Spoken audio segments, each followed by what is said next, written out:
ontogeny.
All right, let's see if that worked.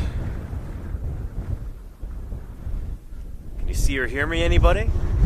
Are we live? Is the camera working? Is the microphone working? I know it's windy. Let's see. Video and audio, thank you, Lenina. Welcome, welcome, everybody. It is great to have you here. Welcome to wild, beautiful, and windy Wyoming, USA here. Western Wyoming, kind of near the town of Green River. We're digging up a dinosaur here. And I'll be showing you that in just a minute. For anybody who's here for the very first time, or maybe you're watching the VOD later on YouTube or something, welcome. My name is Danny Anduza, and this is Paleontologizing. I call it that because I'm a paleontologist, a dinosaur paleontologist in particular. Dinosaurs are what I dig up, what I study, what I publish on in the scientific literature, and what I'm going to be showing you here today. Really exciting. Broadcasting to you live via satellite, right there, from remote western Wyoming. But yeah, how's the trench? It has been embiggened, Ken. Good to see you. Ken was just here yesterday. Unfortunately, we didn't get to have him on stream, but he'll be back in a bit. But I have embiggened the trench. I'll be showing you that in a minute. But good to have you here, everybody. Shizzle Zizzle says, "Hey Danny, thanks a bunch for these streams. It's so cool to see. Thanks for being here." Yeah, it's such a privilege to be able to not just tell you about digging up dinosaurs, but show you how we do it. This is kind of a dream come true for me, and I'm so glad you're here to experience it. So glad I can share that with you. And who else we got? Lenina, Matnam33, Steely Dan, Ken, Golganak, Suga, Lenny, Otter Do It. How are you doing? Welcome, welcome. We're at a different site today than we were yesterday. It's also a duckbill dinosaur. Don't know if it's the same genus or species. We've just started in here, but this is a really, really interesting site because it might be, probably is, a historical site. There was a famous dinosaur paleontologist who dug in this area back in the 1930s. Maybe you've heard of him, Barnum Brown, discoverer of Tyrannosaurus. He was working here in the 30s, and this might be one of his old sites, one of the dinosaurs he didn't manage to get out of the ground. And I'll show you why we think that in a few minutes. But how you doing, everybody? And again, apologies for the wind. It can't be helped. It is Wyoming, after all, and there's a lot of wind here. But yeah. Pretty cool, says Sugarlini. Thank you. It's great to have you here. Why don't we go over to the site and I'll show you around. There's maybe not as much to see as there was yesterday at the other duckbill site, but this will be a nice stream for some Q&A and just kind of general fieldwork vibes and general fieldwork wind. Again, hopefully it's not too obtrusive, but let's go take a look. This is nice. Different site than yesterday. I'm on the Cool Kids crew today. Yeah, we got Luke right here. How's it going, everybody? Yeah. Awesome. And we got Spencer over here. Howdy. Yeah. With the dust and wind goggles. I'm going to try not to kick up dust in your guys' faces. But they've got the dust and wind goggles just in case. Mine are over there. I was wearing them earlier when I was expanding the trench. Here's your trench, Ken. Yeah, it has been embiggened. Yeah. And this is indeed an old dig site. Okay, to play, welcome. This is why we know that. We've got some archaeology mixed with our paleontology today. Yeah, Luke is working on this old rusty bucket. Ontogeny. Which, it looks about rusty enough to be from 1937. Sure does. So, yeah, we think this is probably left here by Barnum Brown's crew when they were digging here in the 30s. We dug up a number of different dinosaurs here, none of which were ever published on, none of which were ever described. So this is a duckbill dinosaur, and I'll show you in a minute how we can tell that. But right now, this is really cool. Barnum Brown is kind of a legendary figure in dinosaur paleontology. He discovered Tyrannosaurus Rex and a number of other dinosaurs. He went by the nickname Mr. Bones in the media, or Dr. Bones sometimes. But he worked at the American Museum of Natural History in New York City. And he's kind of world famous. He's one of the first superstar paleontologists. He got a gig with Sinclair Oil at one point. They sponsored his fieldwork out here. He used to do radio broadcasts. And that's something I want to learn more about. Sorry, my phone strap is getting a little loose. Hang on, everybody. Stand by. Live broadcast. There we are. But yeah, back in the day, Barnum Brown was doing live SciComm, live science communication from this same area back in 1937. So here we are, the better part of a century later, doing the same thing and digging at some of his sites. Yeah, how far is this site from the one you were at yesterday? Says a few miles. I don't know.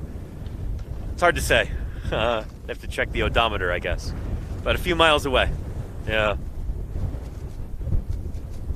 And Diagonal, thank you. I'll make sure I keep the microphone pointed at me. It is like a shotgun mic, so it is directional.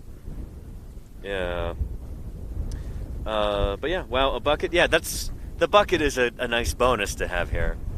that's how we can tell that this is probably a historical site. Barnum Brown was probably working at this very quarry and didn't end up collecting this dinosaur. But the dinosaur itself is there in those sandstone blocks. So let's go take a look at that. And I'll show you the dennery. It's not going to look super pretty. This is not like in Jurassic Park or something like that. This is real. It's much more technical work than I think a lot of people realize. So here, we've got this chunk of sandstone with all this like iron concretion on it. And there is duckbill dinosaur bone. You might recognize that same kind of trabecular texture from yesterday at the other hadrosaur site. Here it is here. So, bone right there on the surface. We've got more bone right here. Taking them back to camp. Yeah. So, we're kind of just started. What was it, 3 days ago? 2 days ago you guys started here? 3 days ago. 3 days ago, yeah. So, really kind of just beginning. But hopefully, underneath here are some more or less intact bones. And if we're really lucky, more of a skull. We've got a really nice skull bone over here. The dennery, lower jawbone. Right there. This is our dennery, right? Yeah, and that piece comes off right there. You can show them the other side. Nice, yeah. Very nice. Oh yeah, beautiful. You can see the tooth rows. I haven't seen this yet. Yeah, it's really good. Yeah, nice. So here's the tooth sockets where the teeth would be. Yeah. See how this is... Color is not always a good indicator, but you can see how the bone is a different color from the surrounding rock. And then you've got this lichen on there too. It's been growing on this for who knows how many hundreds or thousands of years after this thing was exposed. But yeah, lovely duckbill dinosaur bone there. Yeah. And the diagonal, exactly right. Yeah, dennery gets its name from the teeth it holds. You betcha. Yeah, so this continues into here. This is really encouraging. We've got a dennery, which is a nice hint that maybe we've got more of a skull in here too. And the skull is by far the most informative, scientifically important, and also exciting set of bones in a given dinosaur skeleton. You always want the skull. The skull can tell you so much about the biology of these animals. It holds all the sensory organs, it's got the brain, it's got the teeth. It's like, that's the business end of the animal, you know? So if you're only going to get one part, you always want to get the skull. But, you know, we're not headhunting out here. We're collecting everything that we can, including the bucket over here that Luke is working on. Do you have the little bit of potential lunch bone there? I do, right here. Nice. There you go. Thank you, Luke. So Luke found this. Was it in the bucket or around the bucket? It was right on, kind of in the middle here. Nice. Right Okay. in there. Uh-huh. Just fell right out. That may have been Barnum Brown's lunch back in the day. You never know. Yeah, we got to see if this is maybe a chicken bone, but this might be, yeah, part of a meal from 1937 when these guys were working at this site. So we're going to take that back to camp and ask some of the other researchers, see if they can confirm that this is indeed bird bone. Mm-hmm. There we go. Yeah. Thanks. Should probably put that in a... I'm keeping it right here. Okay. And then once I'm done, I'll bag it up. Cool. The other Yeah. pieces here. Yeah. So yeah. Yeah. Anyway, and any clues as to the ID from the teeth? So we don't have any teeth from this yet, just tooth sockets. But we know it's a duckbill dinosaur. Probably going to be a new one, given that we're here in the Almond Formation, and there are no duckbill dinosaurs that have been named from the Almond Formation. There's a chance it could be something that we already know about, like Cretaceous or Griposaurus or something, but the age is not really right for that. We would expect it to be different. So it probably will be a new species or a new genus. Yeah. And definitely Archosaur bone regardless. Yeah, Alexander Morrison. So that was modern bone that I showed you, that little piece. So that's cool. So yeah, Luke is working very, very carefully along there. And trying to give that bucket the respect it deserves. I realize that, you know, you watching at home might be like, oh, whoop-de-doo, a bucket. But it's like this, is evidence of this excavation that was going on back in the 1930s, we think. And so it's important, if we can get any single scrap of, I don't know, newspaper from here, because oftentimes they would use newspaper as separator back in the day, put it on the bone before you put the burlap and plaster over it. If we can find a scrap of newspaper with a date on it or something, then we can help demonstrate that, yeah, this is one of those lost Barnum Brown sites. So yeah. And Edge Science Channel says, shout out to Spencer. Do you spell your name with 2 S's? Just one. Yeah, I do. Yeah. Says, shout out to Spencer. He has a SciComm YouTube channel called Cretaceous Cast. Is that right? Yes. Can we get a link to that in the chat? I didn't know that, Spencer. Shoot. It's okay to do some self-promo. That's awesome. Yeah. I have a short film that just came out with the Torvosaurus in it, so you should go. Torvosaurus, cool. Yeah. Could you hear Spencer right there? Do I need to bring the mic closer? Let me know, chat. But yeah, cool. Short film with Torvosaurus. Yeah. Neat. Yeah. Is it like animated or Live action. Oh, interesting. My friend's a cinematographer. Oh, so with Torvosaurus skeletal elements. No, like CGI Torvosaurus. Oh, very cool. I made a practical puppet into it. A practical. That's awesome. Shoot, I'm gonna have to check that out. Keep this from blowing away. I'm gonna put a rock inside of here.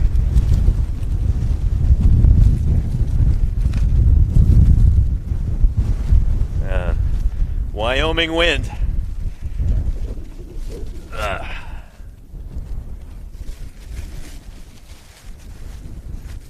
There we go. Keep that from blowing away. Yeah.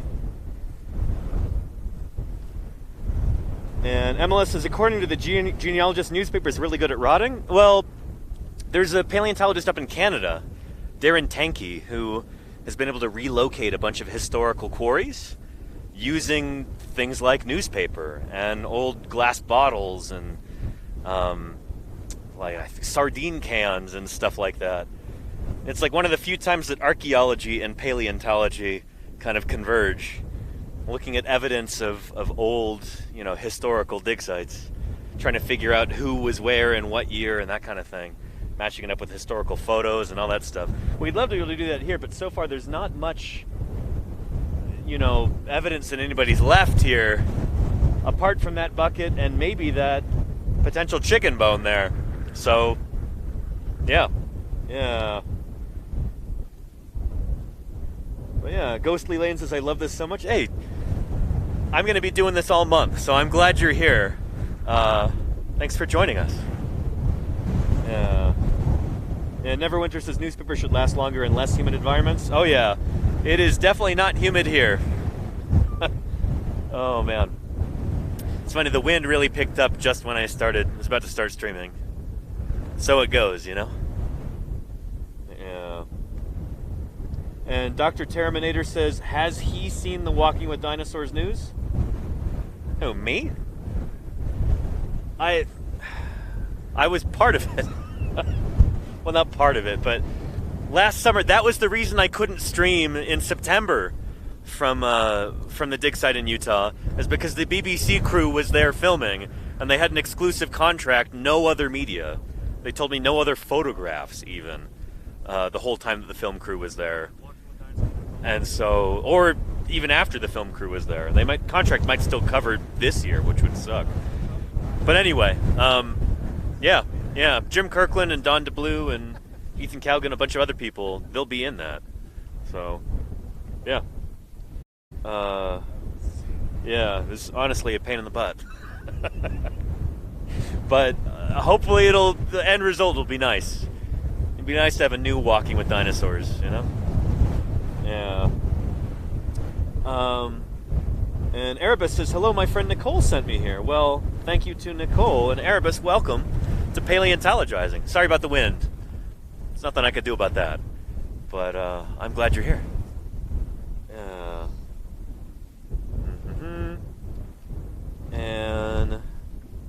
And very funny dinosaur Dave. I don't know if you could use a quadcopter drone in an environment like this. Probably just get torn apart by the wind, or shot by a landowner, you know, like we said yesterday. Yeah. But yeah. Anyway, what is the news? I haven't actually heard the official news about Walking with Dinosaurs 2 or whatever they call it. Anybody have a quick synopsis? But yeah, and Win not so bad right now. I'm glad you think so. Sitting comfortably at home. Yeah. And never gonna viv you up. Oh boy. Whoa, an actual dinosaur dig. That's amazing. Thanks. Yeah. It's good to have you here. We'll be doing this all month. And in July and August as well, over in Utah. So welcome. Yeah, make sure you, I don't know, if you're interested, drop a follow. Yeah. And David VTTV, how are you doing? Welcome back. Good to see you. Yeah. An interesting Edge Science channel. Okay. Spinosaurus, Triceratops, Tyrannosaurus, and Lusatitan. That's cool. Lusatitan from like Morrison equivalent strata from Spain, right? Lusatitan, I think, is it Jurassic of Spain? No, it's probably a Titanosaurus, probably Cretaceous. I don't know my Iberian dinosaurs well enough, clearly. Yeah. And Nicole Misia says, do you think Jurassic Park is accurate? In certain ways, yeah. Yeah. When Jurassic Park came out in 1993, when the film premiered, it was pretty groundbreaking, I guess, in the way that dinosaurs were portrayed in it. And it's funny, the general public, not you wonderful folks, because you're clued in here, you're getting stuff right from the science horse's mouth. But for the general public, you know, their whole perception of dinosaurs generally comes from the movies. And really from the Jurassic Park series in particular. When Jurassic Park came out, they really, for the most part, they strove to create dinosaurs that seemed very realistic, which kind of dovetailed with making dinosaurs which were more or less accurate for the time. And rather than having like slow, tail-dragging, sluggish, kind of dopey monsters, instead, the dinosaurs in Jurassic Park were spry, active, social, warm-blooded. Think about the Deinonychus's breath on the kitchen window there. It was groundbreaking at the time. It really kind of helped update people's perception of dinosaurs, and some parts of it were even ahead of its time, like the idea that birds evolved from dinosaurs. There wasn't a general consensus about that until like the early 2000s. So Jurassic Park was ahead of its time there. Unfortunately, the Jurassic World series didn't really continue with that, with that whole thing. But anyway, my old boss, Jack Horner, was the paleontological consultant on Jurassic Park on the first 3 movies. And, the character, Sam Neill's character in the film, Alan Grant, is based on Jack Horner, based on my old boss. And hang on, I'm getting dust on here. Solvotrode says, my favorite dinosaur is Spinosaurus. Awesome. Well, Spinosaurs are some of my favorite dinosaurs too. I'm working on them right now. I've got a paper hopefully coming out within the year on like the feeding ecology of Spinosaurids, fishing behavior, that kind of thing. Yeah.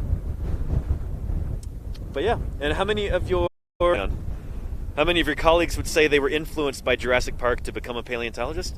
We can ask 2 of them here.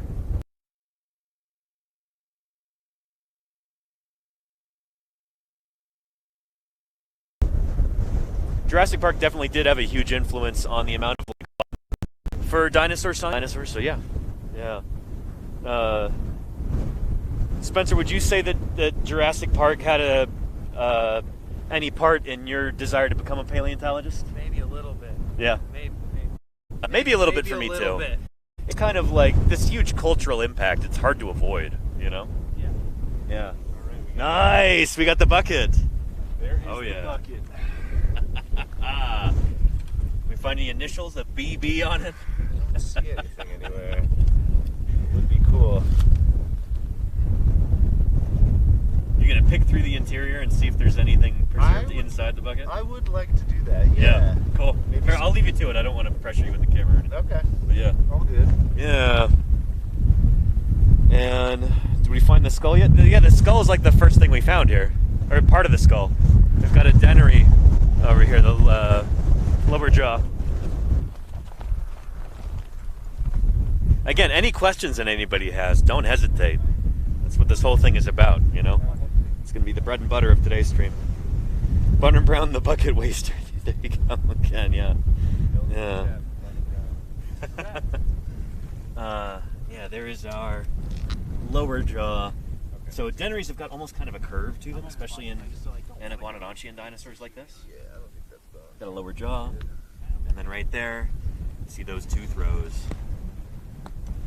Duckbill dinosaurs are well known for having tons and tons and tons of teeth, like 1,000 teeth at one time. And what we call a dental battery, so just this, you know, like pavement of teeth in their mouth that they would use for chewing up plants. Yeah, we see part of that right there.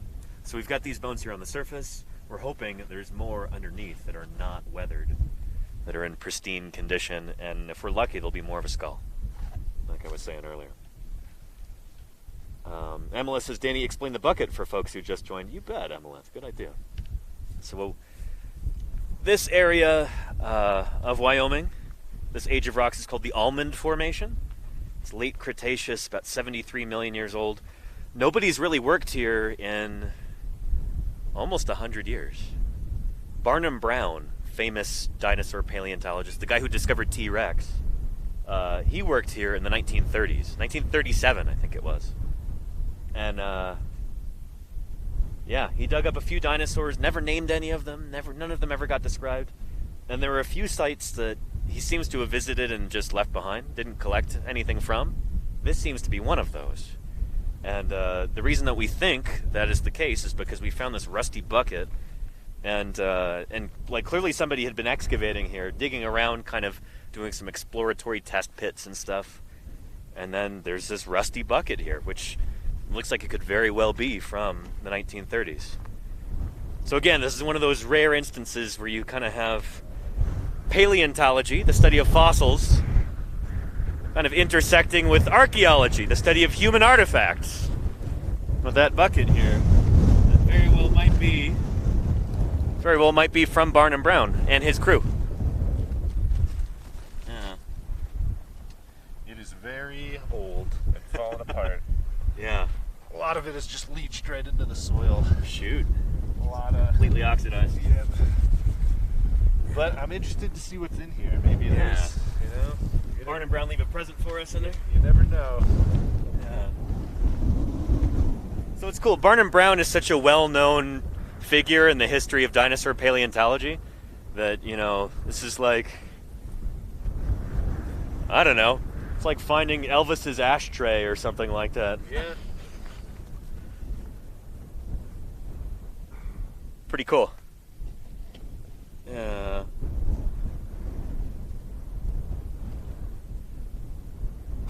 Oh God, Axeman says, wouldn't investigating the bucket be paleontology? Haha. That's a good one. Nice.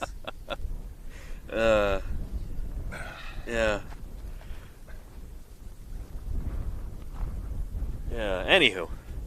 So good to have everybody here. I'm going to drink some more water before I forget. And put on some sunscreen on my lips. Like SPF chapstick. So hold tight, everybody. Yeah.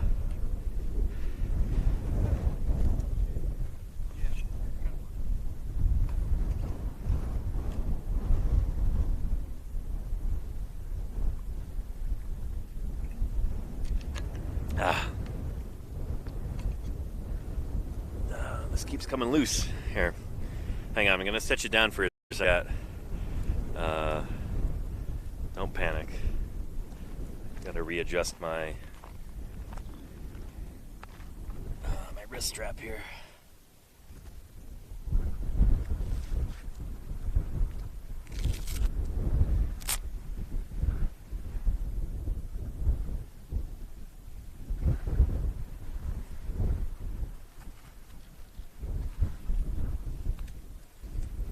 that nice and tight.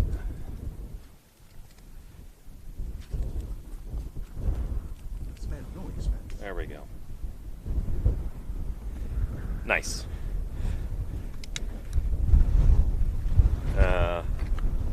And Matt M33, thank you for the gift sub to Casey Snowhart. I appreciate that. Good to see you, Casey.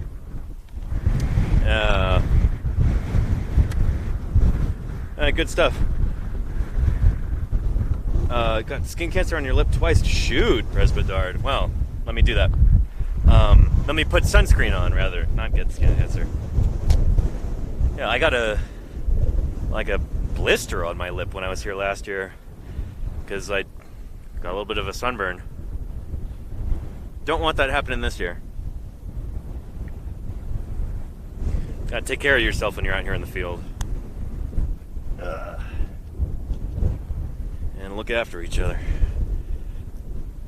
The Ouch says, such a huge crowd in here yesterday. I'm so happy for you. Thank you. Yeah. It's great to be able to do science outreach here on Twitch and have people tune in and be enthusiastic, you know? Yeah. Oh man, that wind. Yeah. And Dr. Javasaurus says, does the bucket actually also belong in the museum? Oh, we're going to collect it for sure. Yeah, we're not going to leave it out here to rust. Not any more than it has. We're going to bring that back with us. It would be a pretty nice display piece when the fossil gets into an exhibition. We'll see. We'll see. It'd be nice to be able to check with Barnum Brown's old museum, with the American Museum of Natural History in New York City, to see if there's any chance they have a historical photo of this particular site. That would be really cool. But yeah, we don't know. Hey, Cactus Jack, how you doing? Good to have you here. There's a chance I might have to put on some dust and wind goggles. I'm starting to get some dust in my eyes, and that's not 100% ideal. Yeah. But yeah. And welcome, cute puppy. Happy Pride Month to you, too. It's good to have you here. For anybody just tuning in, let me introduce myself again real quick. My name is Danny Anduza. I'm a dinosaur paleontologist, and I'm streaming to you live from wild and windy western Wyoming. We're here digging up a duckbill dinosaur, and I wanted to take some time to show you around, answer any questions you might have, and just kind of walk you through a dinosaur dig. So we'll be doing this pretty much every day, hopefully, for the rest of June. Moving around to different sites, and this is my first day here streaming at this site. We've got a duckbill dinosaur. I'll show you what that is in a minute, in case you're wondering. And yeah, this might be a historical site. This might be one of the ones that Barnum Brown was working at back in the 1930s. So pretty cool to have, like, not just the connection with this animal, to be able to dig up this critter's bones and kind of help bring it back to life in a sense, but also to have that connection with this famous paleontologist from the 1930s who we think was digging at this same site and didn't end up collecting this. So cool to see all the stuff you guys have already found, and it's only the 4th day. Well, we didn't find it this year. Ethan Cowgill, our expedition lead, and a few other folks, they found this years ago. This would have been probably 2021, I think, that they discovered this, when they were just scouting around this area, trying to find dinosaurs in the Almond Formation. So we've known about this for a few years, and only recently have we gotten permission to excavate it. So this is one of our priority sites for this year. We really got to get this out of the ground soon, then we can move on to some other things. And Dennis Karp says, hi Danny, did you hear about the kids that found bones of a T-Rex in North Dakota? I did not hear about that. Was that recent? That's happened a few times before. There's a Tyrannosaurus specimen from Saskatchewan, up in Canada, that was found by some school kids back in the 80s, I think. So it happens, yeah. There've been a number of different important dinosaur finds that have been made by school children. Not unheard of. And thank you, Cosmic Seekin. I appreciate that. Thanks for being here. You heard it tonight. Nice. Dennis Karp's cool. we'll have to check that out. We don't have a lot of internet access out here, except when I'm running the, the satellite setup.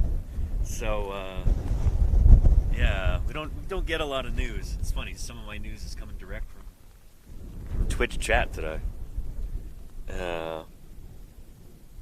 It's a juvenile Tyrannosaurus called Teen Rex with the Denver Museum of Nature and Science. Really? Edge Science Channel. Interesting. Cool. We've got some folks here who've worked with the Denver Museum of Nature and Science. So, yeah. Spencer, did you work with DMNS? Yes. Yeah. Did you hear about this new Tyrannosaur?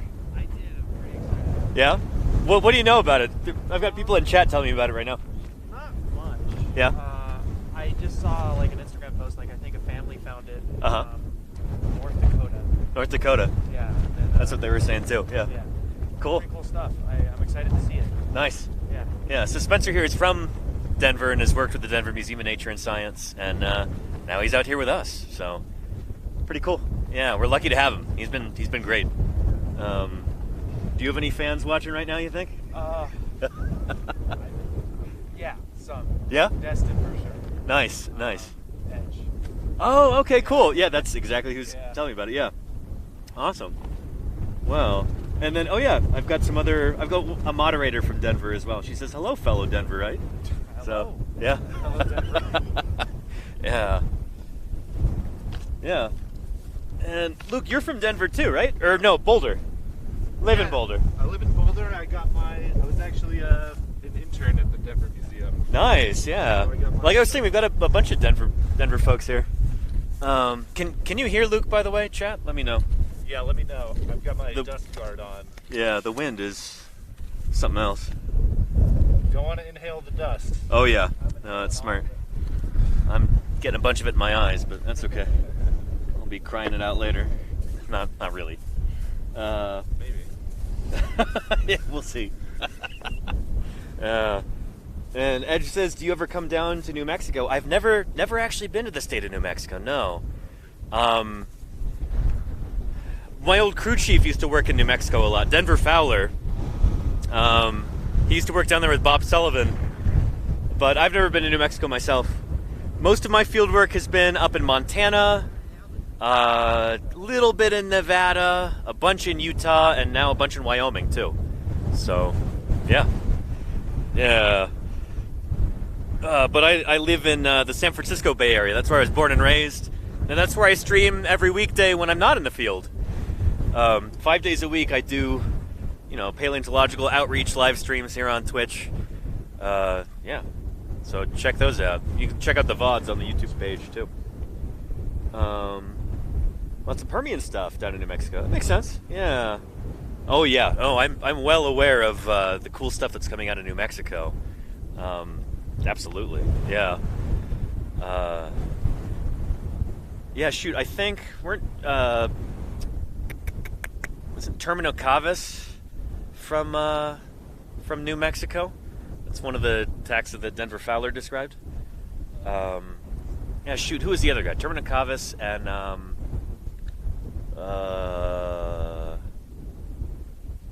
blanking on it. Don't I have an emote of that critter? Navajo Ceratops. I have a Navajo Ceratops emote that I made. How could I forget that? I don't know. Guess it's being in the field. But yeah. Murph says, is this a different duckbill than the skin one? You bet it is, Murph. Absolutely. Yeah. Different site from yesterday. Different duckbill dinosaur. Or different individual. Could be the same genus or the same species. It's impossible to tell at this point right now. We don't know how much time separates this critter from the hadrosaur that I was showing you yesterday at that other site. Yeah, this is just the very preliminary stages, These guys have been working here for only 3 days so far, but making a lot of progress. It's good because this is a priority for us. We ought to, really ought to get this thing out soon. Yeah. And how long is the trek to the site? It's a few miles. Like a few miles from camp. Yeah. And do you have to worry about radioactive dust in Nevada? I drive through Nevada pretty quickly when I come out here, so I don't really worry about radioactive dust, no. But that was the thing recently, wasn't it? The downwinders, I think, is the term for people who live downwind of those nuclear tests. Yeah, there was some sort of big media piece about that recently. New York Times or New Yorker or something like that. Yeah. It's kind of disappointing because they didn't seem to really talk about, like, the Marianas Islands. They had it much, much worse. And, I don't know, there was nary a peep about that. But, yeah. And is your campsite more comfortable compared to the area we're seeing? I mean, we've got tents there, yeah. And camp chairs. We just got our kitchen tent set up this morning, which is nice. We had been waiting on that. So we just got the last pieces of it in last night. We set it up this morning. So we'll do a campfire stream at some point, and I'll show you what it looks like. Yeah. Anywho, yeah. And Toru, not Zimbabwe. No, Zimbabwe is not on the North American continent. This is Wyoming. But it's good to have you here. Don't tell me the title says Zimbabwe. Don't tell me Wyoming autocorrected to Zimbabwe. And let's see. Rooney, fantastic question from Rooney. Why are digs always in this sort of climate? Is there something about the rock that's particularly good for fossil formation? No, but you're on the right track. That's an excellent question. So, when we're out looking for dinosaurs or other fossils like this, oftentimes the kinds of environment that are most conducive to finding fossils are areas like this. In order to find fossils, you've got to have a number of different things. You've got to have exposed rock right there on the surface, and we have that in spades here. So in Wyoming here, near the town of Green River, we're at like 7,000 feet of elevation. It's very dry here. You could call this high desert. And as a result, there's not a lot of vegetation. This is not heavily forested. It's just, kind of scrub brush like this, sage, you get cactus, that kind of thing. There's not a ton of plant cover, it's just beautiful exposed rock right there on the surface. And that's how we find fossils in the first place, is we find them eroding out of the surface. And then, hopefully, there's more in there. We dig in, and hopefully there's more of a skeleton when we're looking for things like dinosaurs. So, yeah, a combination of different things. You have, like, erosional environments that are really dry. You got a lot of exposed rock. Those are great places to find fossils. So, here in North America, we have that along the Rocky Mountain front, from New Mexico down in the south, up through, like, Alberta and Saskatchewan in the north, and then Wyoming here right in the middle. And then in other countries, like Argentina, in the Patagonia region of Argentina, and Chile, you've got this, big, wide expanses of exposed rock like that. You get that out in the Gobi Desert of Mongolia and parts of China. You get that in areas like Spain and Portugal. You get these deserts with these just beautiful expanses of exposed rock.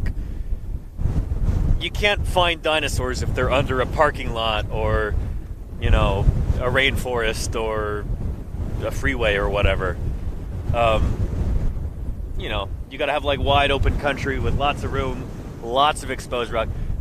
Dinosaurs do get found in places like that, rarely, but if you're gonna target an area to actually go out and look for dinosaur fossils in earnest, you want this kind of country. Does that make sense? And again, this thing keeps slipping off my wrist. Hang on a minute. We'll get that set back up. I'm gonna set you down for a second, chat. Hold on.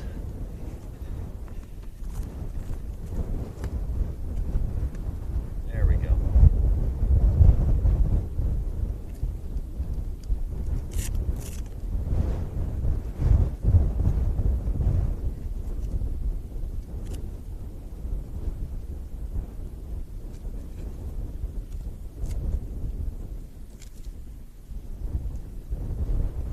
This thing tight like a tourniquet almost.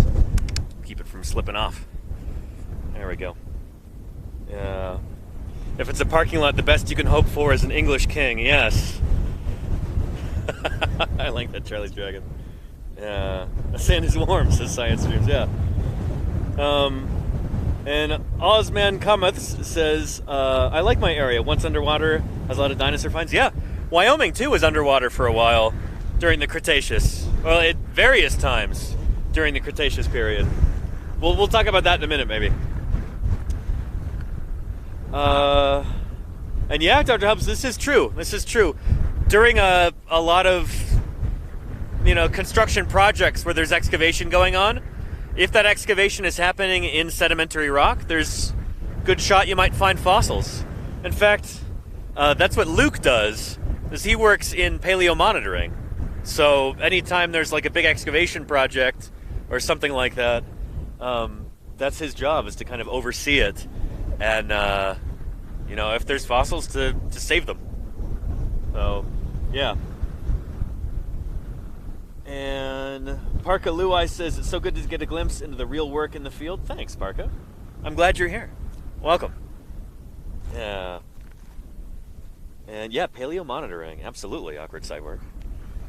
That's, I'd say, probably nowadays the majority of paleontologists, like professional paleontologists, probably do paleomonitoring. It doesn't get talked about a whole lot because it's usually like an early career kind of thing. But yeah, I think most people nowadays, in the US at least, who make their living as paleontologists do it through monitoring like this. They're kind of tacked on to a construction crew, and they oversee stuff, make sure that fossils aren't being destroyed or run over or whatever. And they quickly excavate them so that the project can continue. Yeah.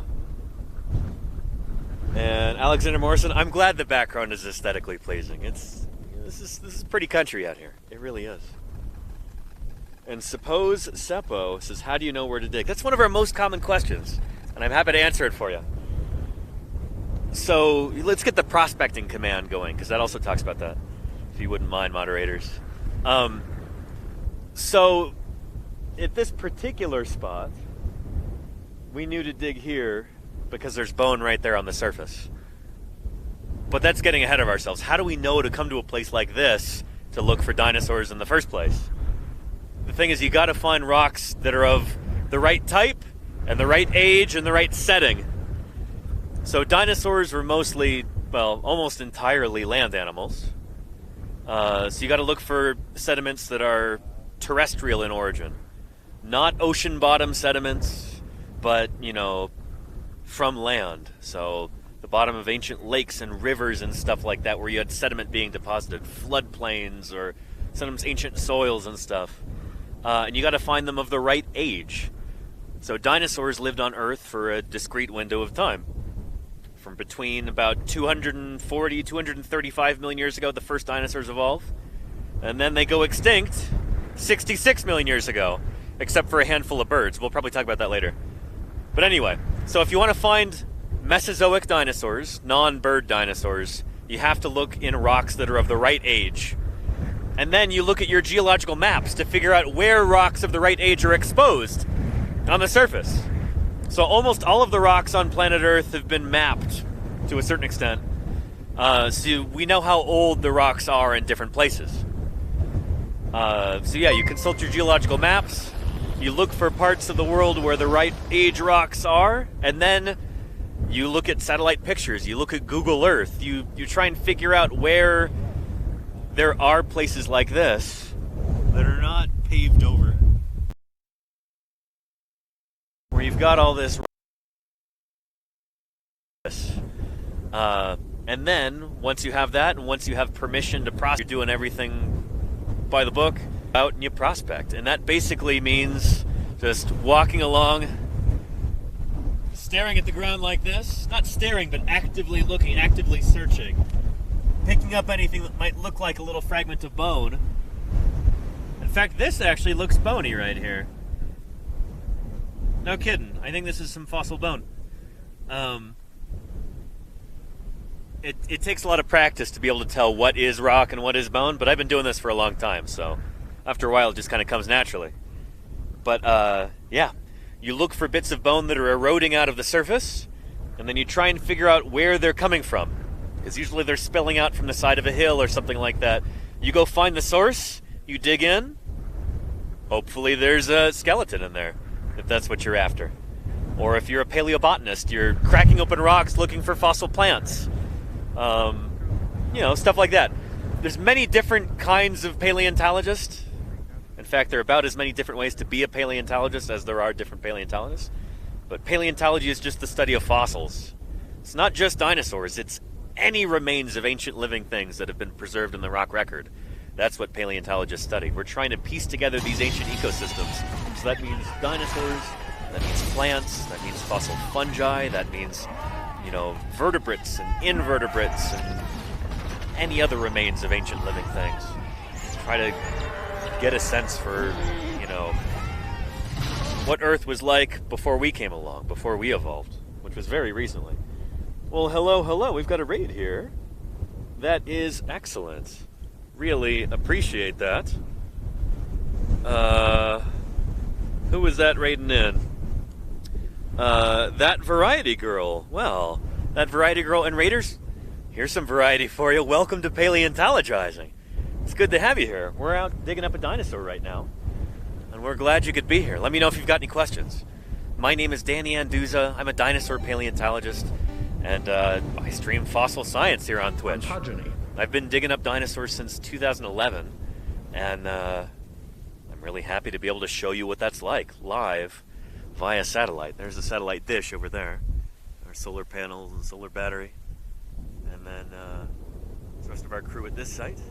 We've got Luke and Spencer, and yeah, we've got a duckbill dinosaur here. It doesn't look like much yet, but hopefully by the time we're getting it out, we'll have some more impressive bones to show you. Yeah. And from which bone can you glean the most information? Asks Salvotrode. Great question.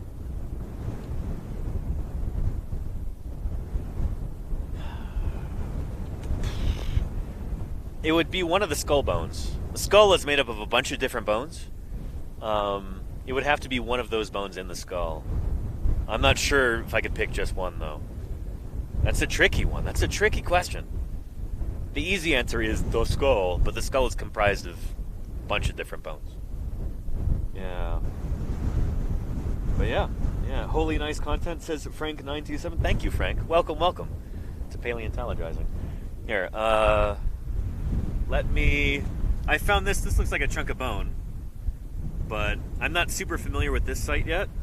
It could be just a weirdly eroded rock, but I'm gonna check with Luke. I'm gonna make a little cairn here, so I know where I found it. I can relocate it. Yeah. But yeah. Hey, does this look like a bone to you? I found it over there on the flat. It's got the right kind of texture, but... Whoa. I know, right? I think that is bone, actually. It's got that trabecular kind of texture, but it's... I think it's just really weathered. Oh, yeah. Yeah. No cortical surface or anything, just... Yeah. So unfortunately, that's not really going to be scientifically useful to us.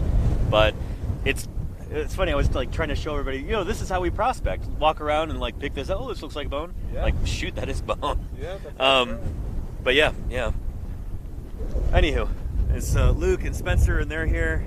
Been working this particular site for a few days now, and it's particularly exciting because not only do we have a duckbill dinosaur, which will probably be a new species or a new genus, we've also got evidence of dinosaur hunters long past. Barnum Brown, the guy who discovered Tyrannosaurus, he was working in this area in 1937, and we think this bucket, this rusty bucket here, may have been left by his crew, because it's right next to this duckbill dinosaur that we have here that's clearly been dug at before. So, yeah, it's a good shot that it was old Barnum Brown himself. One of the more famous of the dinosaur paleontologists of the early 20th century. So it's pretty cool. It's like I said earlier, it's like finding Elvis's ashtray or something to find Barnum Brown's bucket here. If that's indeed what it is. We think it is. Yeah. So yeah. And is it a good indicator that there's more in that spot? Well, we've got bone coming out right over here, Casey. I'll show you in a minute. But yeah. And that was there when you guys got there? Yeah, that bucket's been there for years and years and years and years. But Ethan and and his crew back in 2021, I think. They found that, and yeah, that's... I remember seeing photos of it in a talk that Ethan was giving at a conference last year. So we think this is a former Barnum Brown site. Hopefully there isn't more of this dinosaur that they collected already in New York at the museum there. That would be kind of funny. It would get kind of tricky, like, well, shoot, does that mean we have to send the rest of the dinosaur there? Probably not. But, yeah. Yeah, and very cool. Greetings from Germany. Greetings to you too, Aquila. I appreciate that. Welcome to Paleontologizing. Anyway, Variety Girl, thank you again for the raid. Can we get another shout out for Variety Girl? What were you doing? What were you up to on your stream? Yeah. And Sydney, how are you doing? Welcome, welcome, Sydney. I haven't had time to reply to your email. I'm sorry. Things have been crazy here. But welcome to beautiful, wild, and windy western Wyoming. Digging up this dinosaur here. Let's do another quick look at the exposed bones that we have here, and I'll show you what's going on.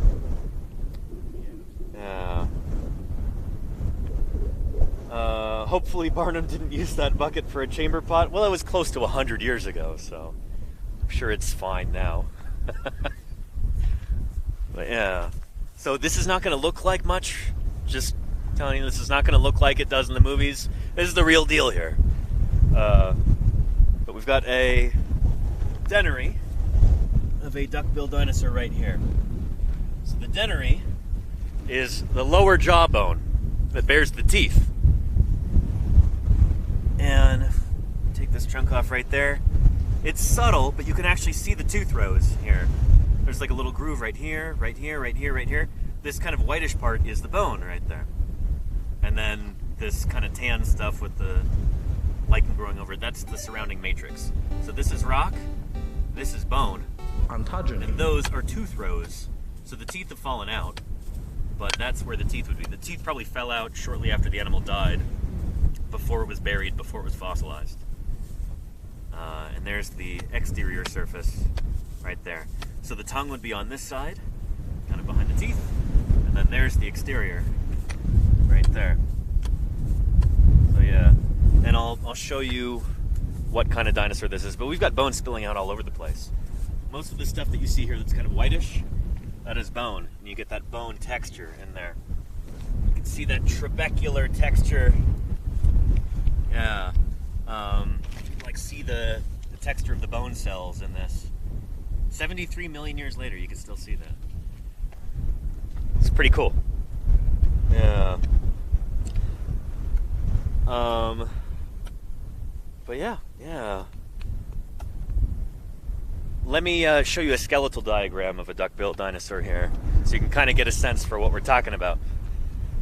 So these animals they seem to be the most common critters, big critters in this environment.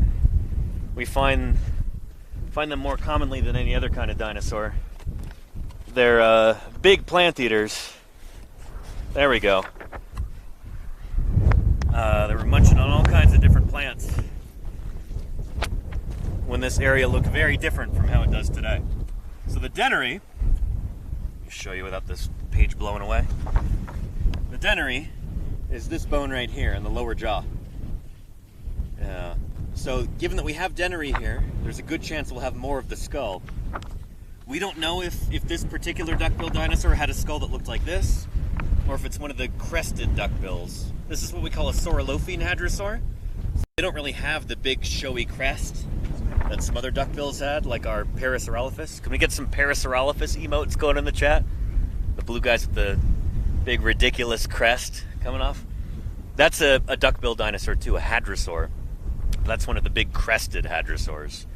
We don't know if our guy here has a crest or if it looks more like this, but we know that it is a duckbill.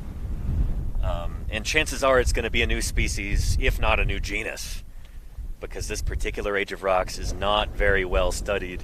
We do not have any dinosaurs named from the Almond Formation yet, so most, if not all, of the dinosaurs we find will probably be new, which is really exciting. Yeah. But yeah. The state dinosaur of New Jersey, yes, is Hadrosaurus. Yeah, the first hadrosaur found in North America. I think first hadrosaur found anywhere, or first hadrosaur described scientifically anyway. It's Hadrosaurus. Yeah. What's that? Oh yeah, you from Jersey? Yeah. Nice. Yeah. Have you ever been to Haddonfield? No, I've never been down there, and I know they're building the new museum down at Rowan University too. Really? At Rowan? Yeah. Interesting. It's, okay. Pretty close to where they found it originally. Yeah, yeah. To be down there. Cool. They actually have like a statue in Haddonfield of a Hadrosaurus that they decorated for Christmas and stuff like that, but like a big bronze statue in the middle of town. Oh, nice. Yeah. Well, one of my friends on here, he's a geneticist, and he lives in or near Jersey, but that's like right near his house. He's like, holy, Haddonfield, I know where that is. And so he did a live stream from there, checking it out, and it's cool. So yeah, if any of you are on the East Coast, ever get a chance to visit Haddonfield, New Jersey, check out the Hadrosaurus statue out there. Yeah, check it out. That's one of the very earliest sites where dinosaurs were excavated here in the. Yeah. And Hazanku, yeah, Augustinilophus, state dinosaur of California. Although honestly, it shouldn't have been. Aletapelta would have been a better state dinosaur for California, if you ask me. It's more unique, but nobody asked me. Maybe someday we'll get it changed. But yeah. Anyway, duckbill dinosaur. And so, again, to give you some more background here, we did this yesterday, but I'll show you again. You look at this landscape now, and it is dry, hilly, kind of mountainous. We're surrounded by mountains here in, well, I don't know. I don't know if you call those mountains. But there's this is high altitude here. We're at like 7,000 feet of elevation. That's like, that's like over 2,000 meters elevation here. This is high desert today. Wasn't like that in the late Cretaceous.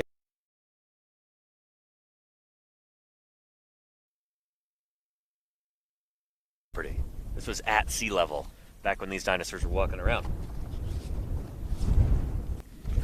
This is a nice little map showing you what North America looked like during the late Cretaceous, about 70 million years ago.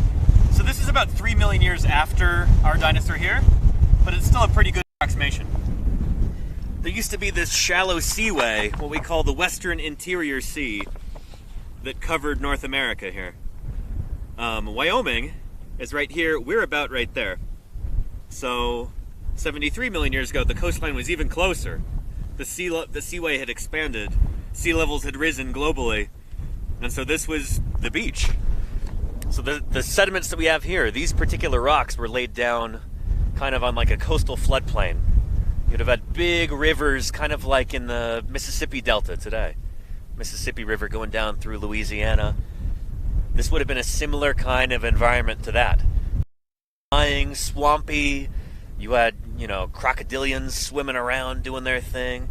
You had bowfin fish and gar and sturgeon and stuff like that. Cypress trees and conifers. It would have been kind of like a subtropical climate. And then you would have had these dinosaurs walking around. Duckbills, ceratopsians, the big horned dinosaurs. And then stalking them would be big tyrannosaurs. Kind of maybe the ancestors of T-Rex. We still don't know for sure whether the ancestors of T-Rex evolved in North America or whether they emigrated from Asia.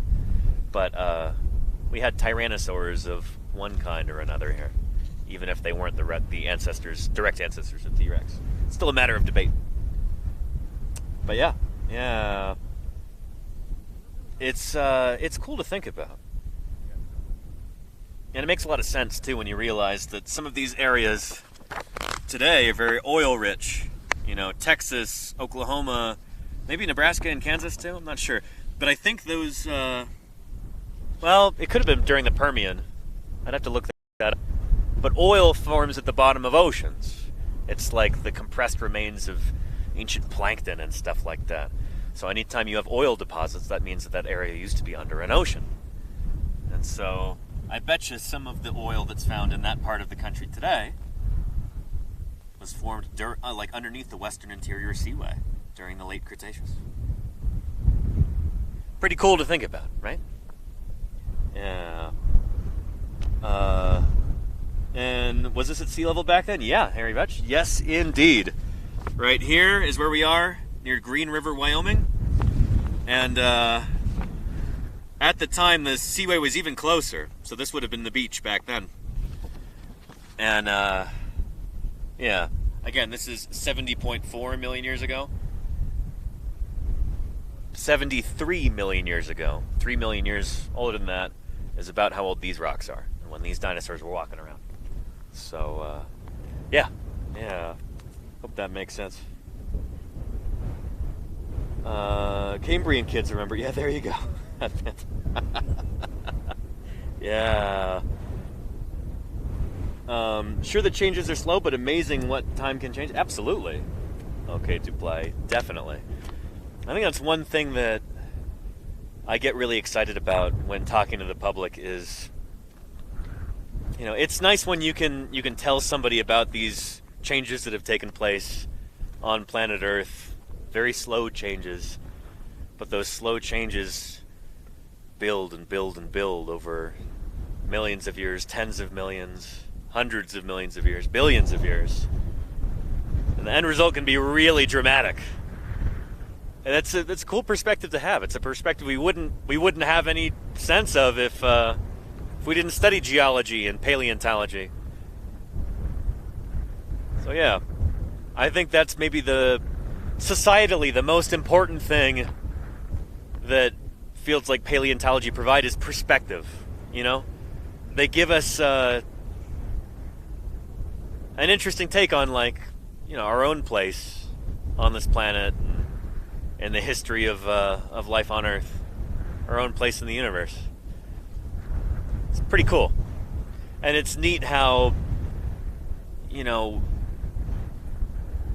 there have been thousands of people like me over the years digging up fossils, trying to figure out the biology of these animals that lived back then, their environment, everything else. It's very much a group effort. This has been a collective endeavor over the past couple hundred years, the history of paleontology and geology. And we've been able to figure out some incredible stuff. Stuff you can't find out through any other means. You gotta study the rocks, you gotta study the fossils to figure out the history of life on Earth. And I'm proud to be part of that, and I'm proud to share it with you. So I'm glad you're here.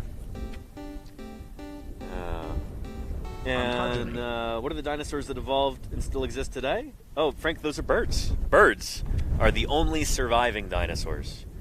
When that big asteroid hit 66 million years ago, it wiped out all of the dinosaurs, except for a handful of bird species.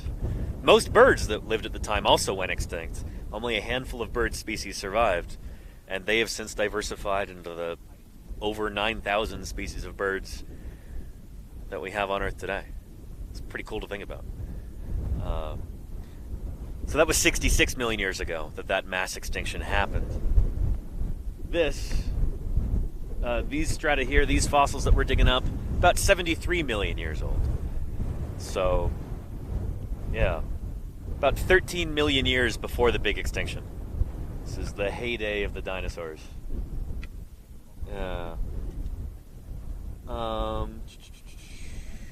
Let's see, if you're ever on a dig near enough, I can volunteer to bring out food. Do y'all enjoy Polynesian food? Absolutely. Kamashita, that'd be wonderful.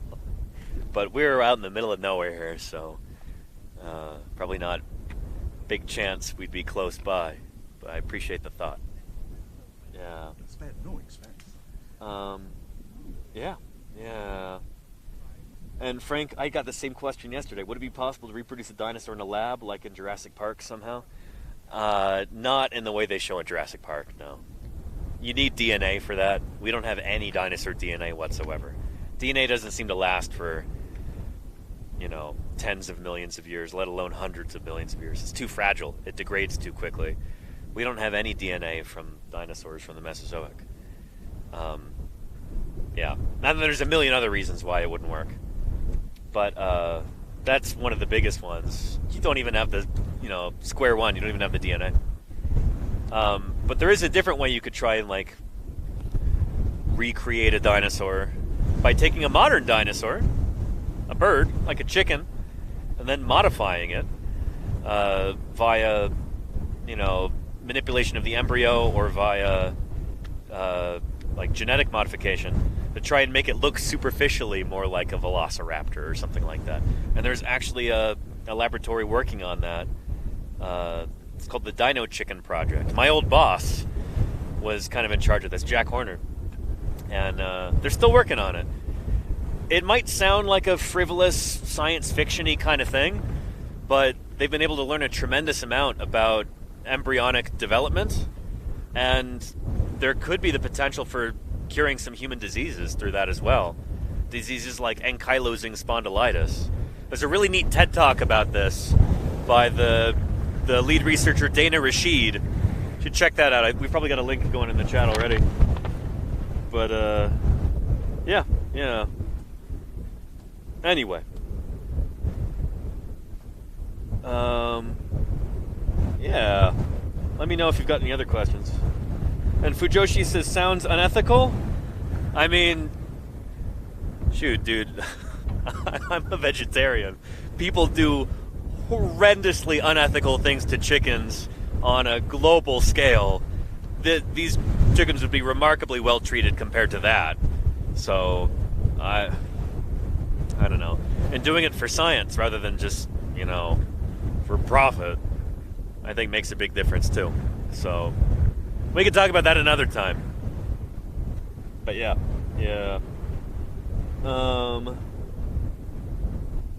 But yeah. Let's see what else. Let me show you a picture of old Barnum Brown here. Again, for anybody just tuning in, we're working at a site that we think was originally worked by Barnum Brown, who is one of the more famous of the dinosaur paleontologists from the early 20th century. He was, kind of synonymous with dinosaurs for a long time. He worked at the American Museum of Natural History in New York. He discovered T-Rex and a number of other dinosaurs. And he was working here in 1937. We know that he was working in this same area. There's a picture of Barnum Brown right there at a fossil site. He's got a lovely fossil rib and a half jacket there. We know that he was here in 1937. We know that he was digging up dinosaurs in this area, although he never published on any of them. And this site, our expedition leader, Ethan Cowgill, and some others, they rediscovered this in 2021, I think it was, and found not just this dinosaur here, but also evidence that this site had been dug before, including this rusty bucket, which was right there, kind of behind where Luke's right leg is. Right there. Thanks, Luke. Yeah. So, just this morning, this was right there where it had been for probably close to 100 years. Or since 1937. 90 years, we'll say. Oh yeah. Pretty cool that not only do we get to dig up a dinosaur here, which will probably be a new species or maybe even a new genus, but this seems to be a historical site too. The guys were probably working here for a few days, decided I don't know if this is worth digging. They moved on, and they left this here. Now we're digging it up, and we're going to be bringing this back to the museum.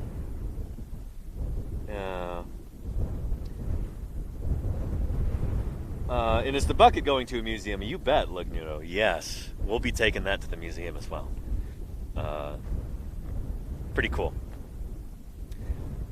We might even be able to get I don't know if there are any historians who specialize in metal tools, buckets and stuff, but we might be able to get a date on that bucket to see, is this prior to 1950? Is it prior to 1930? That kind of thing.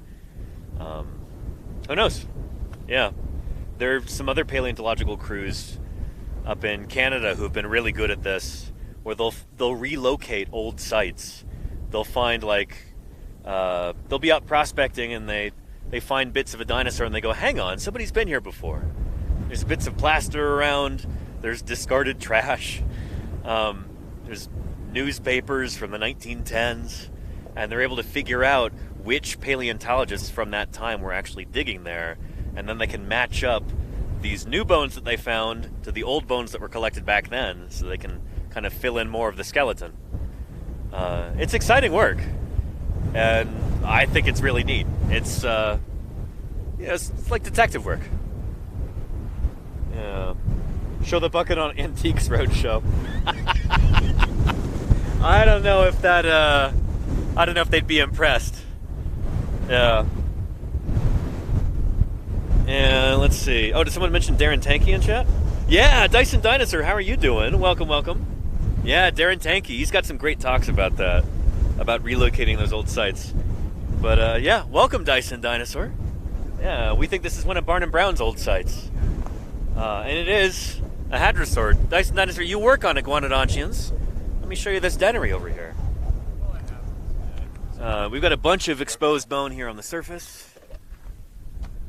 Here.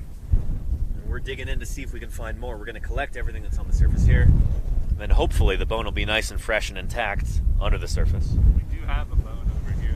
Oh, we do? We got one in situ? Nice. So, you peel that back. Yeah. I've been trying to keep it covered up here, but take a look right there. Let me get my finer brush here, show you guys a better look. Yeah, of it. there we go. There. Right here. Yeah, right there. I'm pretty sure all these bones are dipping right down this way at a little bit of an angle. Uh-huh. So this bone is probably connected to this stuff up there somewhere ahead. But we'll have to dig it out and see what it is. Awesome. But yeah, Beautiful. one that a fresh find for you guys. Excellent. Oh yeah, in real time. Yep. So I'm in your way. You could be just, yeah. Don't want to make you like have to stand up to throw the debris. All good. Yeah. Got the wind on our You got side. some glue already too? Yeah, we do have glue ready, and then we do have some more bone fragments there Nice. that I found with the pickaxe. So sometimes it happens like Yep, that. yep. You know, sometimes you got to break bone to find bone. But yeah, we'll get this guy glued and see where this bone leads us. Awesome. Exciting. Yeah. Is this one of our first in situ bones here? It's I not on the believe it surface? is. Yeah. Awesome. Yeah. The stuff is here. This is fantastic. Yes. All right. Very nice sign. Excellent. Excellent. Well, yeah. And Dyson Dinosaur says, I'm so envious right now. We've got a fellow dinosaur paleontologist watching. He's from Italy, and he works on iguanodontians and hadrosaurs. So he's pretty jealous at the moment. It's great to have you here. Check out this dennery we've got. That's probably the most charismatic bone we've got on the surface right here. But right there, if I hold it at the right angle, you can see the tooth rows right here. Right there like that. Yeah. So we know we've got at least a dennery here. Hopefully we'll get more of the skull. So it's a good chance it's going to be a new critter. Should be awesome.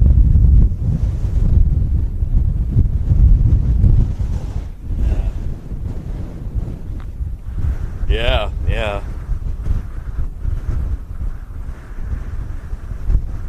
So yeah, anywho. This is only our 4th day in the field right now. Or maybe 5th if you count the travel day. But yeah, day 4, and we've got 2 good hadrosaur sites. We've got a ceratopsian. Hopefully they find more bone at the ceratopsian site tomorrow.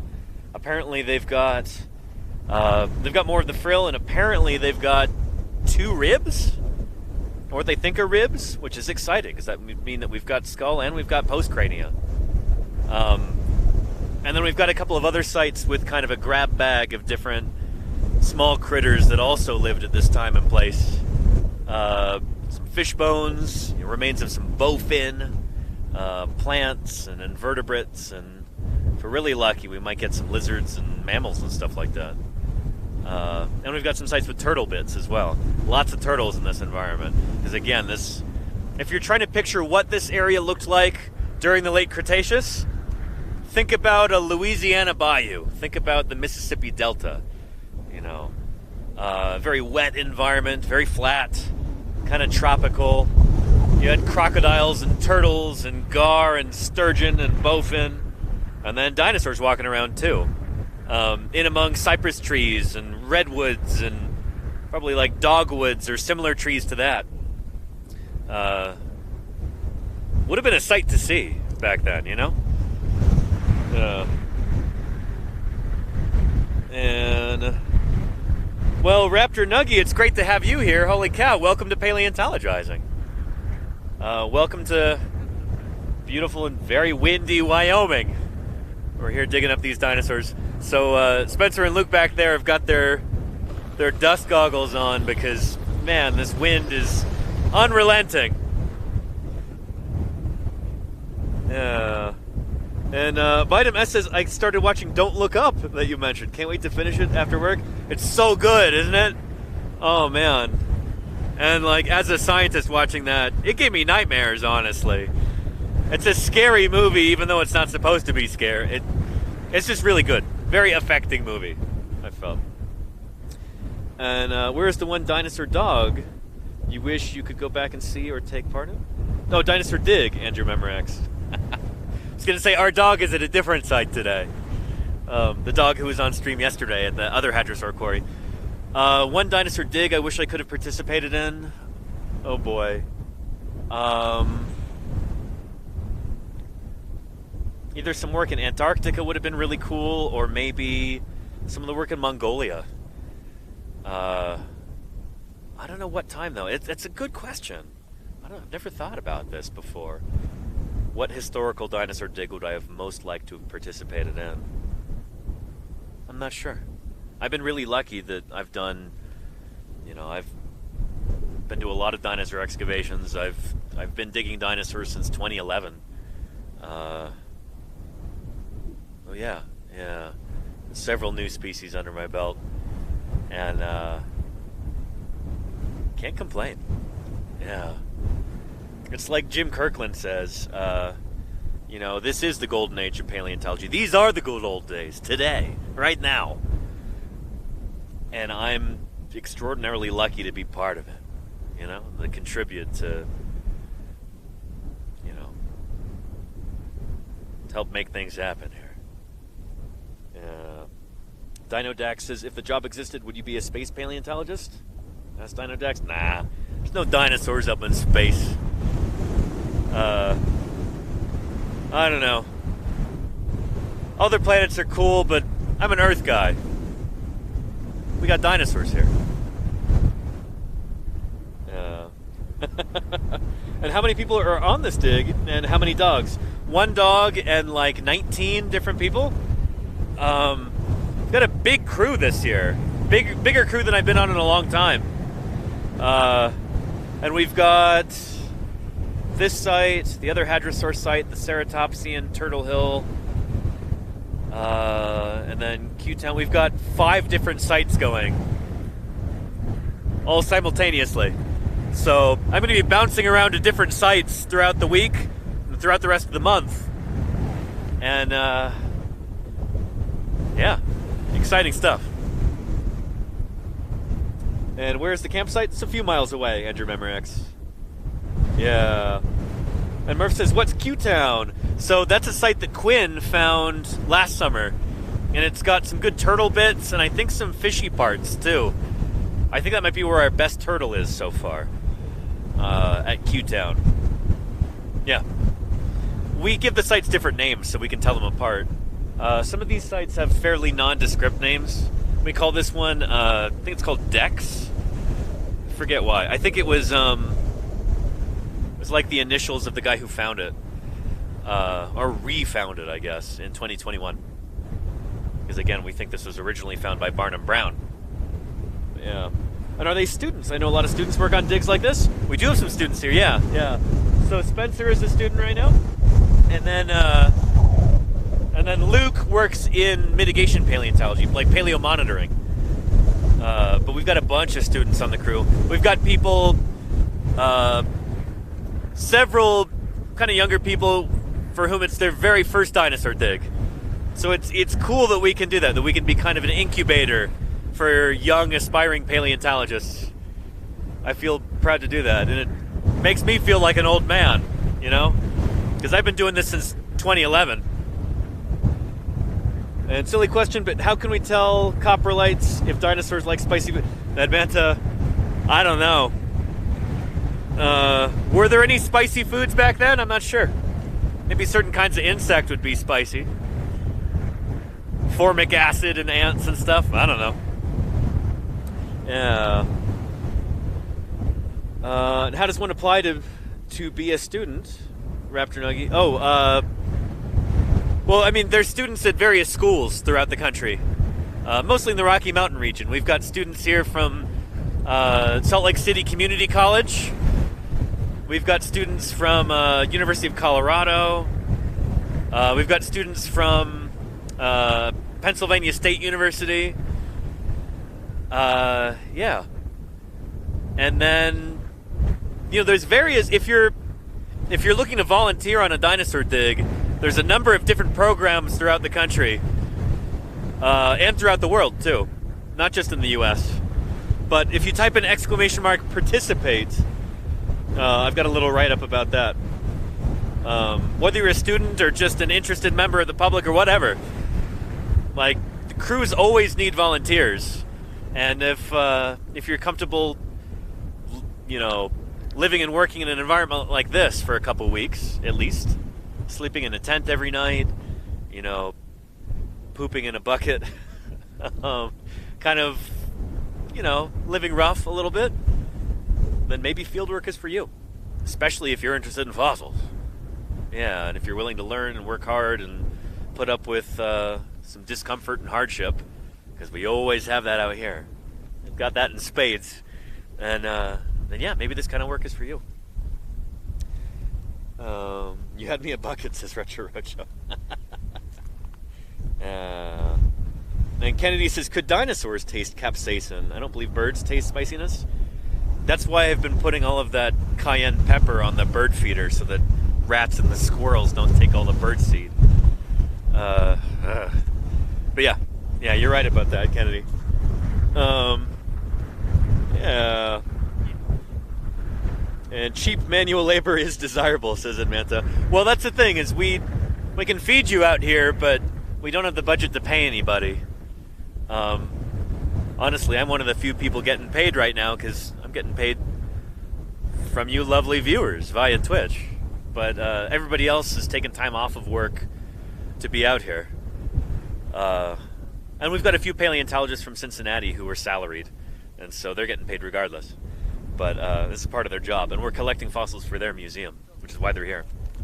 You'll get to meet them in a future stream. We're going to do a campfire stream one of these nights, and that'll be cool. So stay tuned for that.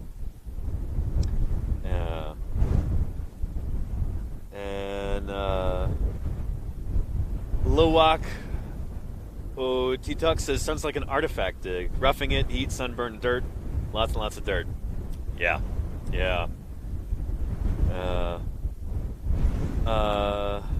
And there you go, Edmund. I can't guarantee the beer would be cold, but... And in fact, it's about to run out. We're going to need to go back to camp. Or get back to town at some point. But, yeah, there's usually that. Get one hot meal a day. Dinner is usually pretty good. You know, we cook communally, and, yeah. In fact... Luke here has actually been our chef for the past week, and he's been doing a bang-up job. So, yeah. Thank you. We had tacos last night. Pretty good. Yeah. And a camp tour stream would be good. Yeah, we've been getting back to camp so late the past few days that I haven't really had a chance to do that. But we will do that sometime soon. Probably not today. But one of these evenings, if we're back in camp at a decent hour, I can do a camp tour and campfire stream. That'll be fun. Yeah. Vitamin R Rania. There you go, Gojira. Good old Rania. Yeah. And what's the toilet paper allotment per day? You know, it's use as much as you need and no more. Yeah. We did almost run out of toilet paper, though. I had to take some of my emergency supply out of the Prius and donate that to the group. But luckily, we've got more right now. Yeah. And Casey Snowart says, "Did you bring the uke?" Yeah, it's back in camp, though. I don't bring it out to the sites during the day. I haven't broken it out yet. I don't know. It's been months actually since I've even opened up the uke and played it. I'm a little rusty. Yeah. And Retro Roadshow says he gonna show us the bucket. Retro Roadshow, we've got a bucket here if you want to see it. Different bucket, vintage bucket, paleontologist bucket. Again, repeating myself here, but this is a live broadcast. We've got new people coming in all the time. This site, we think, was originally dug by Barnum Brown and crew. Barnum Brown was a famous dinosaur paleontologist in the early 20th century. He was digging here in the 1930s in this area. We think we found one of his old sites, a dinosaur that he didn't manage to get out of the ground. But it's clear that somebody was digging here a long time ago and they left a bucket. So we've got this rusty bucket right here. Yeah, which, I mean, it would make sense. It looks like it could be from the 30s. We're going to see if we can figure that out eventually. Compare that to other historical buckets. I don't know. Maybe we should do an Antiques Roadshow thing. Yeah. And this darn camera strap here. Hang on, let me set the camera down and hold tight, chat.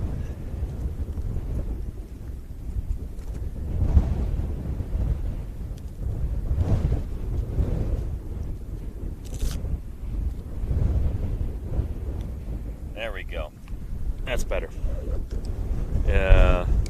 Did I bring the hammer someone sent you? I did indeed, Cactus Jack, although it's back in camp right now. But I've already used that. I did some field work back in the Bay Area about a month ago. And yeah, used it for that, which was awesome. So it's already had its maiden voyage, that nice Estwing hammer.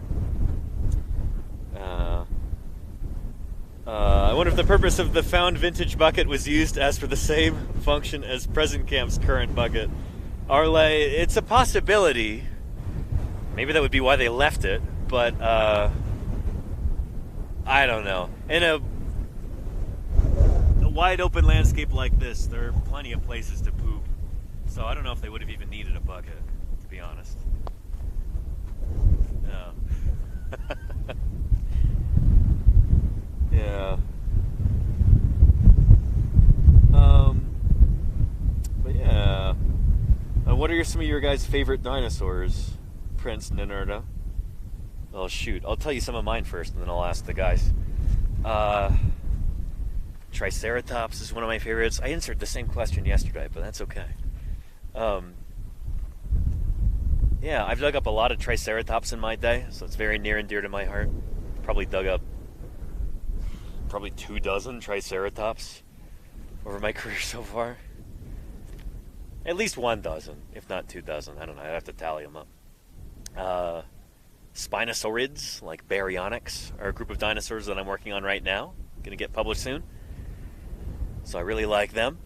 Leptoceratops, another one of my very favorite dinosaurs. Picture Triceratops, but make it, I don't know, the size of a Great Dane. So a lot smaller than a Triceratops. And take away most of the frill and all the horns, and you've got yourself something that looks like Leptoceratops. I was lucky enough to work at a Leptoceratops bone bed in the Hell Creek Formation of Montana. It's usually an extremely rare dinosaur, but we figured out how to find them. There's a trick to it, and I can't tell you about it yet because it's not published. But that was a really exciting sight, and one of my favorite dinosaurs as a result. You're going to like him even more too once the paper gets published, because there's some cool stuff about them that we found out that I can't share yet. So yeah, those are some of my favorite dinosaurs. Let's go ask Luke and Spencer. Let's bug them for a minute. Yeah. All right, we got a question from chat directed at you guys. Classic question. So hopefully it's not an annoying one. Favorite dinosaurs and why? Oh, favorite dinosaurs and why? I feel like I jump all over the place with that question, depending on the time of the year and what I'm into at the moment. I was just telling Spencer, I've recently been really into these. They're kind of obscure. They're from China, from the Jurassic.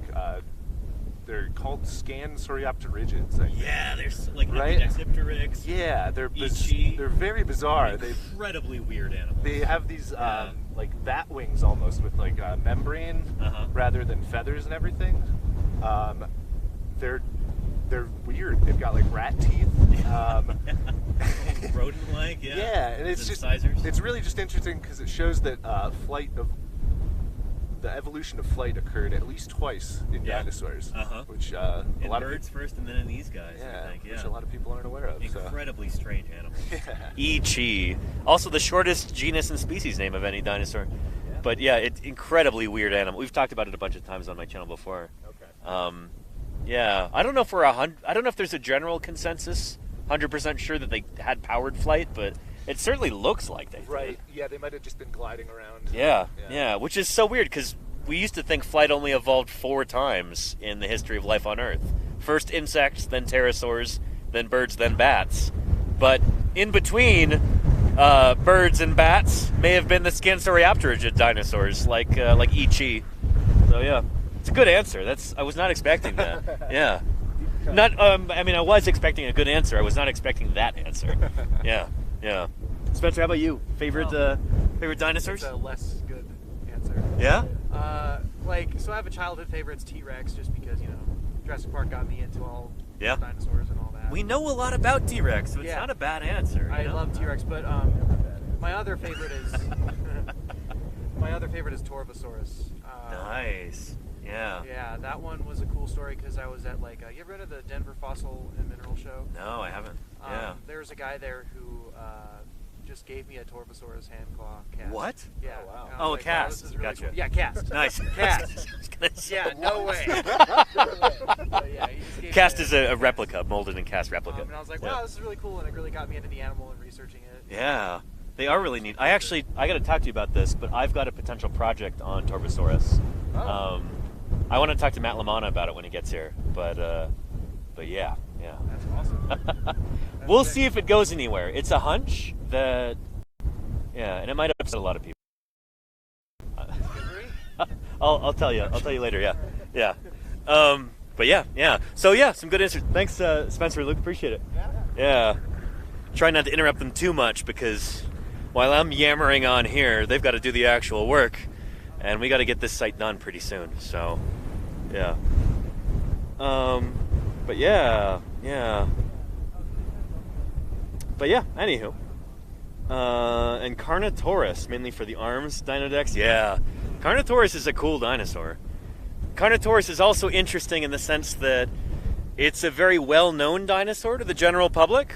Like, it's been featured in movies and TV shows and lots of toys and action figures and stuff. Been in a number.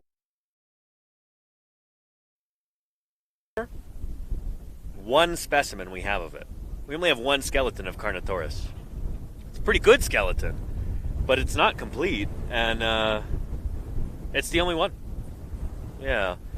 Most dinosaur genera are like that, where there's only one specimen that's known, and it's usually pretty fragmentary. So it's usually we don't have a very large sample size for species. And again, like I said yesterday, dinosaur genera and species are kind of synonymous almost. Most dinosaur genera that have been named are monospecific, so one species per genus. If you find something that's a different species, usually you just give it a different genus name too. But that's a story for another time. Yeah. And we do have the small arms for Carnotaurus, I think. Yeah. Spookerific says, do you use LiDAR in your dig sites? No. We don't have electricity out here. We wouldn't have internet if I hadn't brought the satellite dish. We don't have running water. We don't have toilets. It's LiDAR is it'd be cool, but it's also kind of unnecessary nowadays because we all have smartphones in our pockets where you can scan a whole site, photogrammetrize it. And so that's what we've been doing so far this summer. Ethan took a scan of this the other day and then again this morning. So we've got a beautiful digital 3D model of this site. And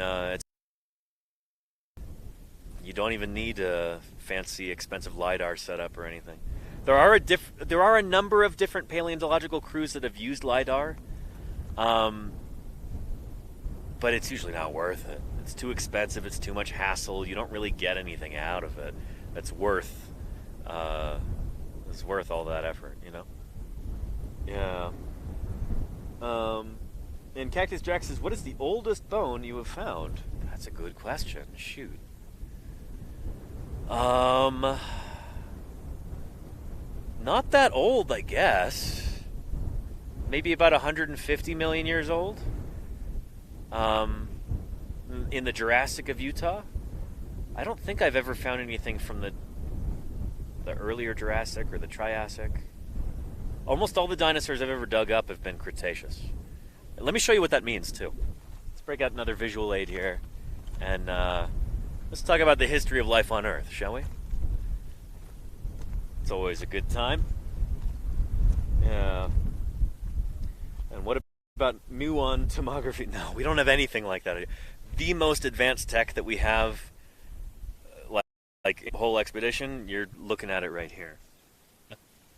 Satellite dish, router, solar panels, and solar battery. And of course, this camera you're looking at me through right here, and the mic, and the stream encoder right there. That is the most advanced tech we have here. And I got that myself. This is stuff I brought from home. Yeah. Emily says, Danny's just a Cretaceous kind of guy. I guess so. Yeah. Yeah. That's quite advanced, to be fair. Yeah, and we wouldn't normally have this. This is all for the purposes of streaming. So it's because of doing these streams that we have any of this in the first place. And this stuff was paid for by viewers like you. Thank you.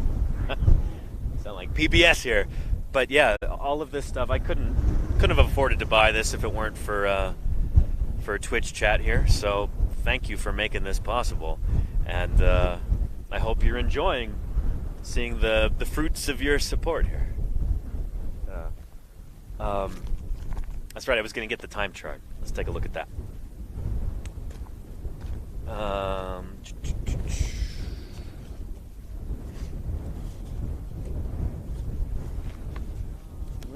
Let's see. There we go. Yeah, we looked at this yesterday. We'll look at it again. This is a visual representation of the history of our planet Earth. You know, kind of turning that into a spiral like this. The geological time spiral, a path to the past. Try and put this here so it won't blow away. But, yeah, Earth is about 4.5 billion years old. And that's the very beginning right there. And then get closer and closer to the present.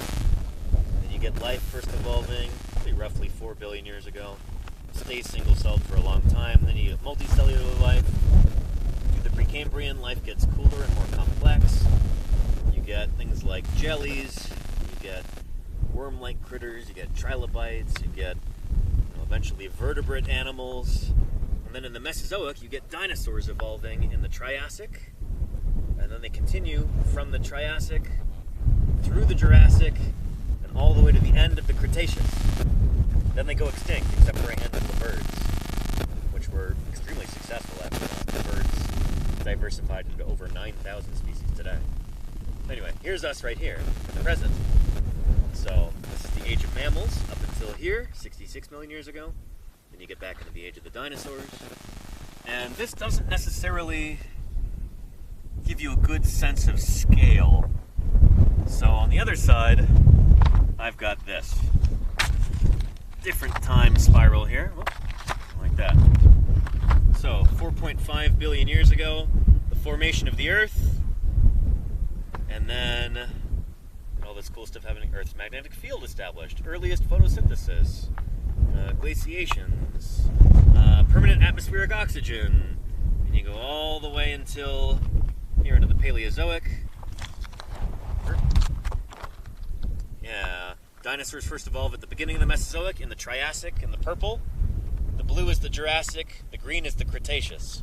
We're here right now digging in rocks that are from the Late Cretaceous. So right near the end of the green there. And then you get the Paleogene and Neogene, and then the Quaternary. So hominins, the group that includes us, a particular group of primates, it's humans and our relatives, evolved 2 million years ago. Puts things into perspective, right? Dinosaurs go extinct 66 million years ago. They first evolved back here. So that colored bar is dinosaurs. Non-bird dinosaurs, at least. So yeah, does that make some sense? I hope it does. I wanted to bring these visual aids out here as a way to show and not just tell. And I hope it's working. Yeah. And Casey Snowart says, we know about these stages because of the fossil record and the ability to age rock layers, right? Absolutely, yeah. We wouldn't know about any of this stuff. Oops, I just kicked the cord. Hopefully it's still going. Yeah. We wouldn't know about any of this stuff if it weren't for, for fossil science and for geology. That's what has allowed us to learn all of this. This has been the collective effort of thousands of geoscientists over the past 200 years. Been able to piece together bits of evidence, bit by bit, learning new things every year, refining our understanding, and yeah, it's a big endeavor. Yeah, and this dig site is Late Cretaceous, yes. Probably the very end of the Campanian stage of the Late Cretaceous. Yeah. But yeah. And West Starley, yeah, sometimes the auto mod gets stuff. Just try rephrasing. Sorry about that. It happens. Yeah. Anywho, and I'm gonna make a change here real quick. We're gonna switch from just chatting to... Here we go. Edit stream info. Let's switch to IRL here. And we'll see if it kind of brings in a different crowd too. Yeah. And MLS says, and somehow they didn't popularize continental drift until what? The 70s? Yeah. Continental drift is a fairly new idea. And a big part of the evidence for that came from fossils. Finding the same fossils in South America, in Africa, in Antarctica, and in Australia showed that these continents were connected to one another. And there's so many other lines of evidence that show that, yes, Earth's continents move. And not only do they move, but we can tell how quickly they moved, and at what times, and at what rates, and everything else. It's pretty neat in what directions they were moving in, what the orientation of the continents were, how they've rotated, all that good stuff. Yeah. Anyway. Yeah. I'm pretty sure it proves dinosaurs had access to international airports. Definitely Rhacodactylus, yeah. Yeah. Yeah, anyway. Let me know if anybody else has got any other questions. Yeah. I'm trying to think of what else we could talk about while we're out here. Gotta pace myself a little bit, Gonna be streaming close to every day for the next month. And I'll have all kinds of cool things to show you as we continue. New fossils at different sites, but going to be getting a lot of the same questions, going over a lot of the same concepts. It's going to be interesting to try and phrase things in ways to keep them fresh and interesting, not too repetitive. And Day Trade Bro says, has there ever been anything crazy like piecing together the same animal on different continents? Not quite like that, but more piecing together rock formations that stretch across different continents, where they kind of go, and like there's ones that stretch from southern South America through southern Africa and then down into Australia and Antarctica. The same band of rocks with the same fossils in it. That's pretty cool. And like, yeah, it's like puzzle pieces. That's some pretty neat stuff. And that was some of the earliest evidence for continental drift, for plate tectonics. Some of that stuff. It's cool. Paleontologists, in general, generally speaking, were on board with continental drift before most geologists were, because we study the fossils and we're focused on the fossils. And like, hey, the fossils seem to show these continents used to be connected. A lot of geologists, they weren't as eager to accept that because they weren't as focused on the fossils. They needed other lines of evidence to really convince them. But that's the thing about science. If an idea is true, if it is supported by the evidence, eventually everybody's going to come to the same conclusion. You know, as scientists, often we get into arguments with each other, we get into fights about ideas, but we're really all on the same team at the end of the day. We're trying to figure out what's true. And so if an idea is true, eventually we'll all come to the same conclusion on it. You know? It's one of the cool things about science. And we've got another raid from Renoa Poison. Welcome, welcome, Renoa. Welcome to wild and beautiful and very windy western Wyoming here. We're digging up a duckbill dinosaur. And I'm glad you could join us. Let me know if you got any questions. Yeah, let me take you through again real quick. Yeah. And Renoa Squad here. Welcome, Leona Spookster. Hello, hello. Did some dinosaurs scam other dinosaurs? Well, shoot, that is a thing today. Modern dinosaurs do that. Birds are dinosaurs. Does anybody know about cuckoo birds and nest parasitism? How, like, sometimes a bird will lay its eggs in a different species of bird nest, and then those parent birds will feed a chick that's not their own. I guess you could call that a scam, right? But yeah. Anyway, it's good to have you. Renoa Poison, I hope you had a wonderful stream, and I hope you baited plenty of scammers. It sounds like cool stuff. You're doing important work there. Thanks for bringing everybody here.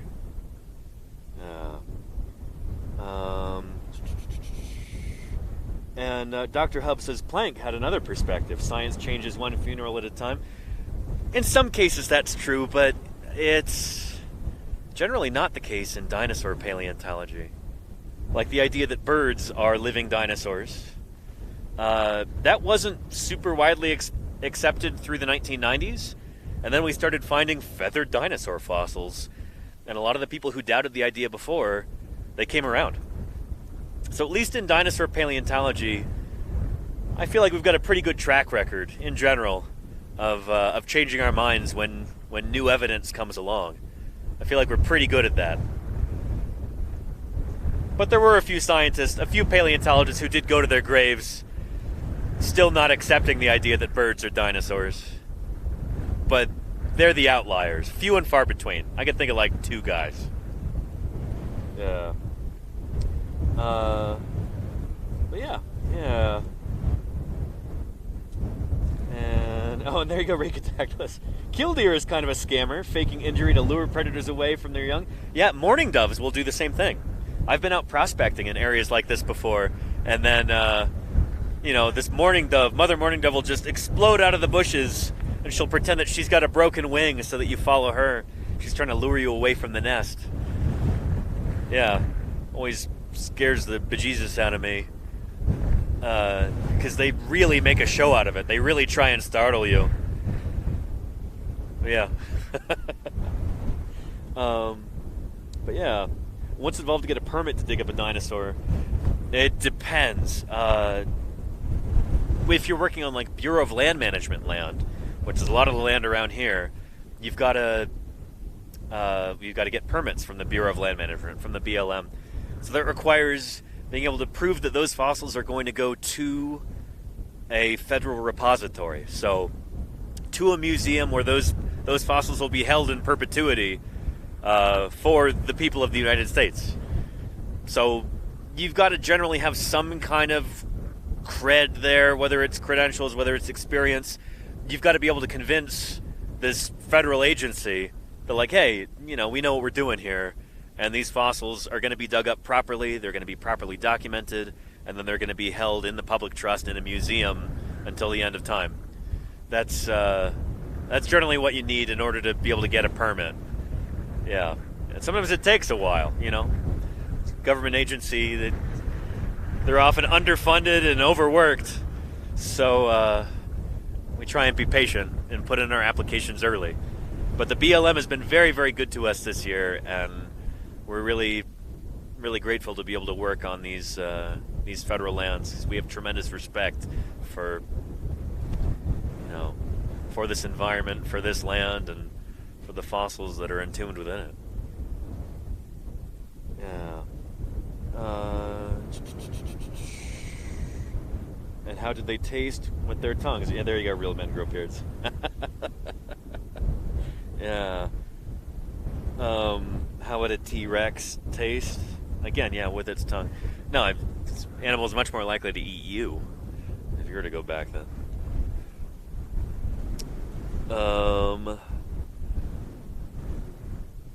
Yeah.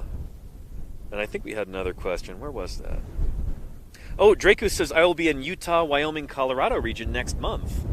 What's the best museum to visit? Oh, shoot. We might need to get the guy's opinion on this.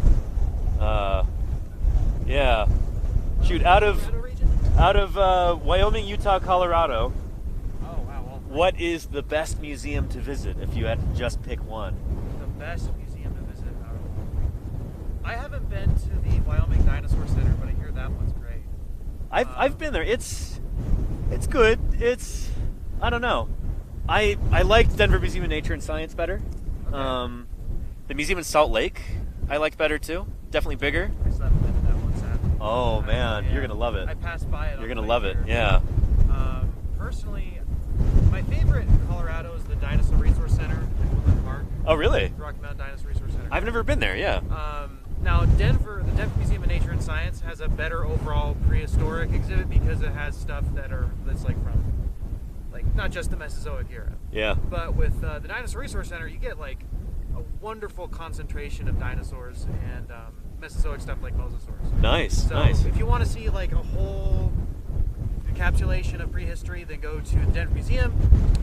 If you want like a lot of dinosaurs, then go to the Dinosaur Resource Center in Woodland Park.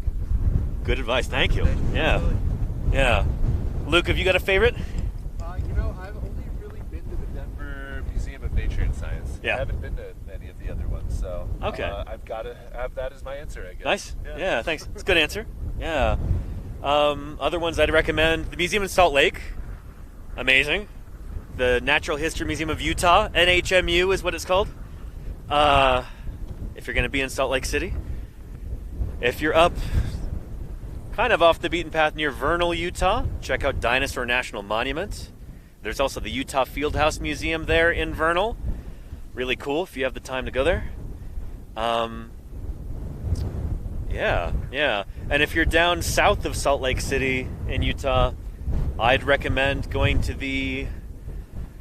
What do they even call it now? I think it's the Museum of Ancient Life in Lehi, Utah, at Thanksgiving Point. Not a whole lot of original dinosaur fossils, but they've got a ton of casts. I think it might be the largest collection of mounted dinosaur cast skeletons in the world. It's pretty impressive. Yeah, often very crowded though. Definitely stopping by Dinosaur National Monument and the Jurassic Quarry. Nice. Yeah, while you're there in Vernal, because you probably will pass through the town of Vernal, see if you can go to the Fieldhouse Museum in Vernal. They've got some of the dinosaurs from Dinosaur National Monument, and it's just a cool little museum. You're going to like it a lot. They've got a nice walk through time, beautifully done exhibits, and yeah, you might even run into some of the paleontologists I know there. Yeah. But yeah. And DCI Bank says, so if bats are birds, bats are not birds. No, bats are mammals. They're not birds. Yeah, bats are related to... Oh, goodness. What are bats related to, mammal-wise? I think we're still kind of figuring that out. But bats might be kind of close to, like, rodents? Or carnivorans? I think there's still debate about that. But bats are definitely not birds. Birds evolved from dinosaurs. Bats evolved from little mammals that looked like mice. Something like that. Is that the only evidence of echolocation being used in dinosaurs? No, birds today, there's some birds that do use echolocation. I think there's, what is it, oil birds?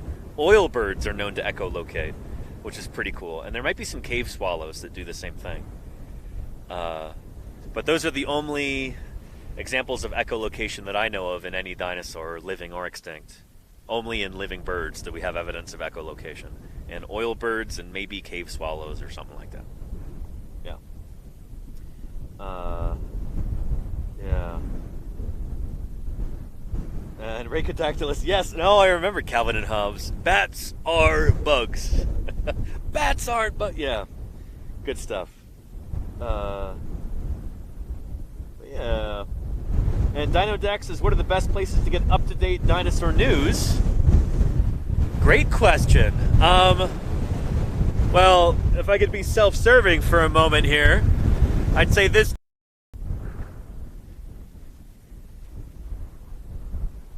All right, we back on? Let me know. Sorry, the camera got disconnected, and then when that happens, the encoder freaks out, and it's just a chain reaction. So, hopefully we're back on right now. Good. Okay, excellent. Sorry about that, everybody. There's a lot of moving parts here, and again, I'm out in the middle of nowhere. There's a lot of different things that can go wrong to cause a hiccup in the stream like that, but trying to be back as soon as I can every time. You know, running off solar power, satellite internet.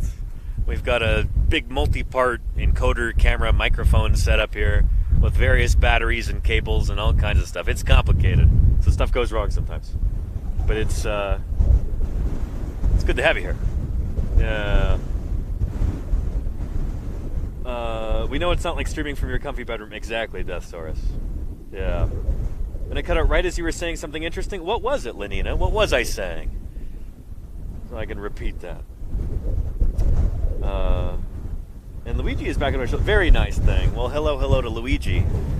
Watching at home. Yeah. Oh, shoot! It was that early on that it cut out. Darn it. Where's a good place to get dinosaur news? Well, again, if I'm going to be a little bit self-serving here, I'd say this channel is a great place to get dinosaur news, because that's what I do when I'm not in the field. You know, from mid-August through May, I'm streaming from my office back home in California, and that's a big part of what we do is newly published papers in paleontology, dinosaur news, all that good stuff. So I try and keep everybody up to date on that. But a lot of the news that I get is from social media for a lot of it. I follow a lot of other paleontologists on places like Twitter, but we're seeing diminishing returns there. Twitter is dying a painful death, unfortunately, and there are fewer and fewer paleontologists on there every month as the website continues to crash and burn. But yeah, I would recommend scinews.com, I think it is, scinews.com. I think that's the one. They've got a pretty good paleontology section, pretty up to date. They do a lot of press releases for new papers and stuff. And then, oddly enough, Wikipedia is a great place to get up-to-date information on dinosaur paleontology. I think it's particular pages like 2024 in Archosaur Paleontology. Maybe one of the mods can find that and put it into the chat. 2024 in Archosaur Paleontology. That page gets updated just about any time there's a new publication on dinosaurs or on other archosaurs, pterosaurs, crocodilomorphs, critters like that.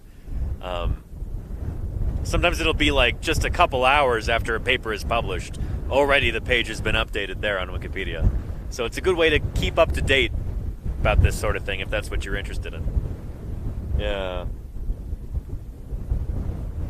But yeah. And let's see here. Yeah, Twitter doesn't do anything impressive technically, it just has the most active user base. Yeah, and that active user base is becoming less and less active every day as the site continues to, it's really dying. I've not really posted anything on there, and I don't think I've done a standalone tweet in like, I don't know, 6 months or something. It's not worth it. It's all full of bots and Nazis now. What are the hours you have to work in the day, and what is your favorite downtime activity? Ava Little, great questions. Yeah, you'll see some of those downtime activities in probably in a few days when we do a stream from camp. But typically we try and leave camp by like 9 a.m. and get out to our different dig sites, and we work until about 5 p.m., maybe 5:30. We here right now, the three of us, me and Luke and Spencer, we just got dropped off here, so we'll have to call in for evac later. Ethan will come pick us up in the truck, and then we'll go back to camp, probably around 5:30 or so, I'm guessing. Yeah, and so go back to camp. We make dinner, sit around the campfire, tell stories, just kind of chit chat. Yeah, it's a good time. It's like camping, You're hanging out with new friends and old colleagues and talking about science and everything else. I find fieldwork rejuvenating. This is something that I do pretty much every year. I've done it almost every year since 2011. Dating myself here. Oh boy. But yeah, it's like, when you're a paleontologist who does field work, your whole year kind of revolves around the field season. It's like a reset, It's really nice, just being able to spend time in the great outdoors, away from the things of man, and just enjoy nature and be around cool people, fellow researchers and volunteers, and it's a good time. And it makes you appreciate all the little things when you go back to civilization. Things like flush toilets, things like refrigerators and air conditioning, and a bed. Yeah, fieldwork kind of keeps you humble in a way, keeps you grateful, and I think that's important. I think that's really important. Yeah. And Rocket Sage, how are you doing, Sage? Welcome. It's great to have you here. Howdy. Yeah. And it is a sunny day, Miss Yvette. Yeah, those solar panels over there are pretty happy. They're powering the generator and powering the satellite internet. So yeah. Fedora Source says, I'm sure you miss seeing your cat. 3 cats, Fedora, and they're not my cats. I guess I'm their person now, one of their people. But yeah, the cats were there before I arrived. So they're my landlords, really. But yeah, I do miss seeing them. But yeah. And who is watching the cat? 3 cats, Ava Little. And Ios and Lordy are watching the cats. The cats belong to Ios and Lordy. Yeah, I live with them. They also stream here on Twitch. Can we get a shout out for Ios and a shout out for Lordy? Yeah.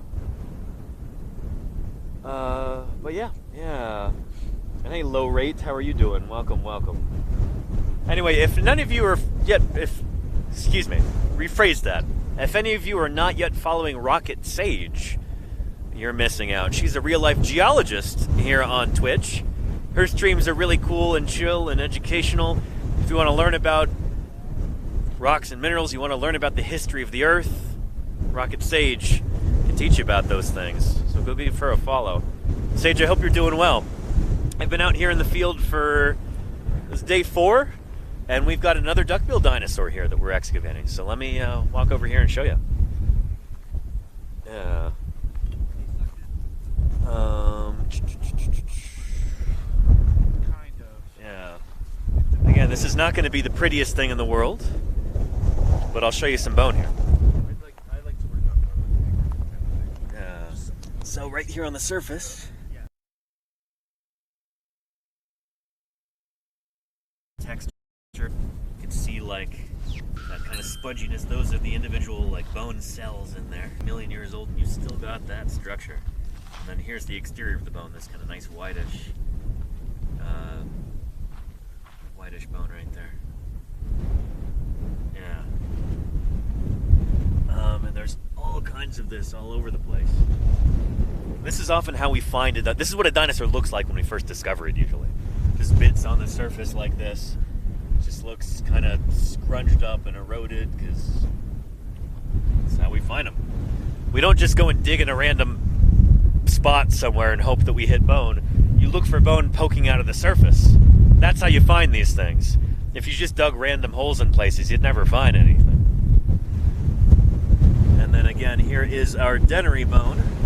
That's how we can tell it's a duckbill dinosaur. We've got this lovely tooth row right here.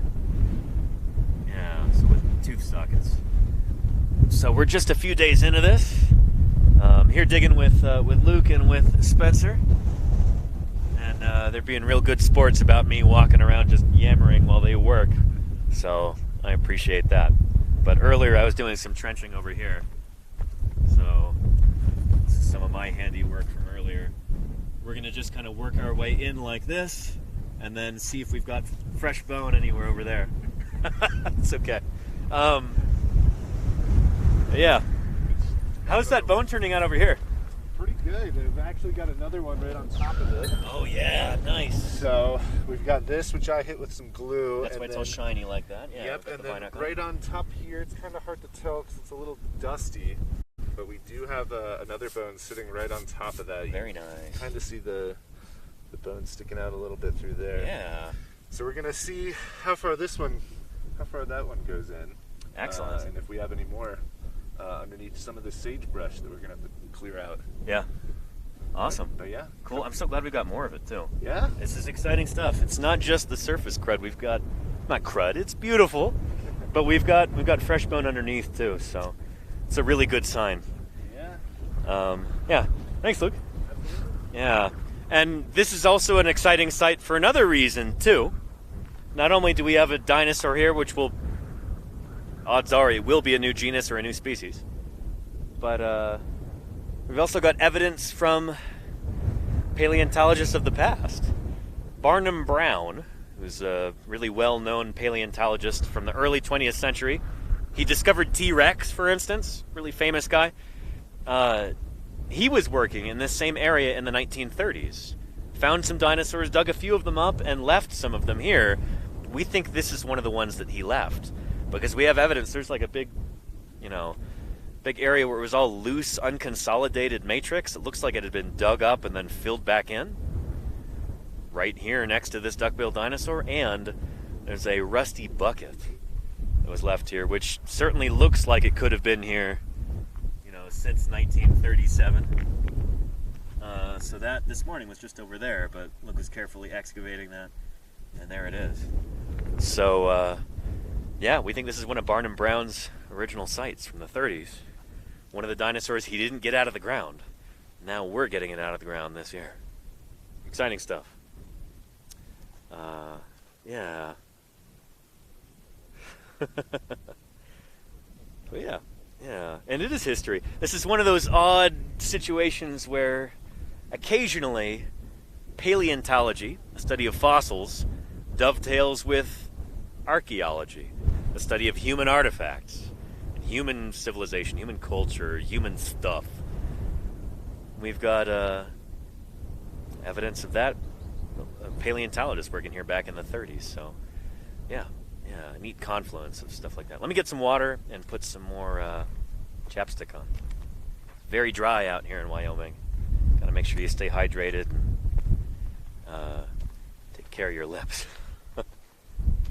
Yeah. And is the dirt in it going to the museum with the bucket, says Lognito? We're gonna dig through that and see if there's anything in there. I don't know if we'll take the dirt in the bucket too. Yeah. We'll see. But yeah. Oh yeah, and it is PVA glue, polyvinyl acetate glue that we're using. So here, maybe I'll have them demonstrate. But it's like plastic. It's a plastic glue that you dissolve in acetone. Acetone is like nail polish remover. And well, I'll tell you how it works in a minute.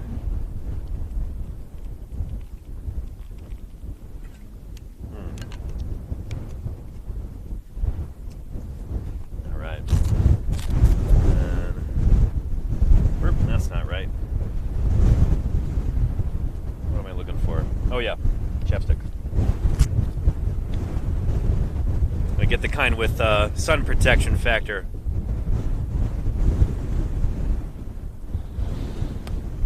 Much better. All right.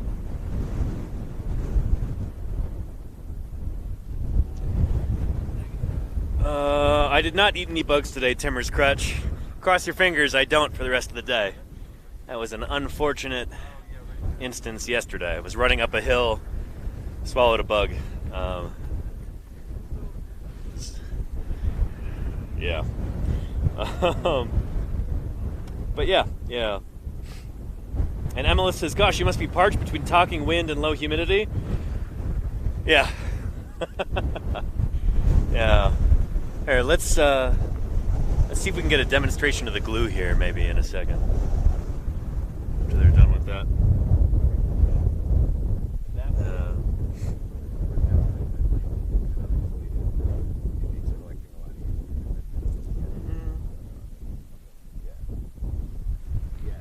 And here, what glue we use is a very contentious issue in the field. Sometimes we all use various kinds of PVA.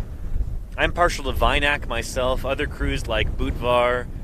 I think we've got B72 here, like a kind of acryloid glue. But they're all just different. They're slightly different formulations of the same basic kind of glue. It's a lot like wood glue, except it's much more dilute. Yeah. They're busy right now. I'm not going to interrupt them. But the way that it works is maybe I can show you this back in camp during another stream. But we get bags of this glue where it's like little plastic pellets. It almost looks like rice that's made out of clear plastic. We take those and we put them into a container, and then we fill the rest of the container with acetone. Acetone is like nail polish remover.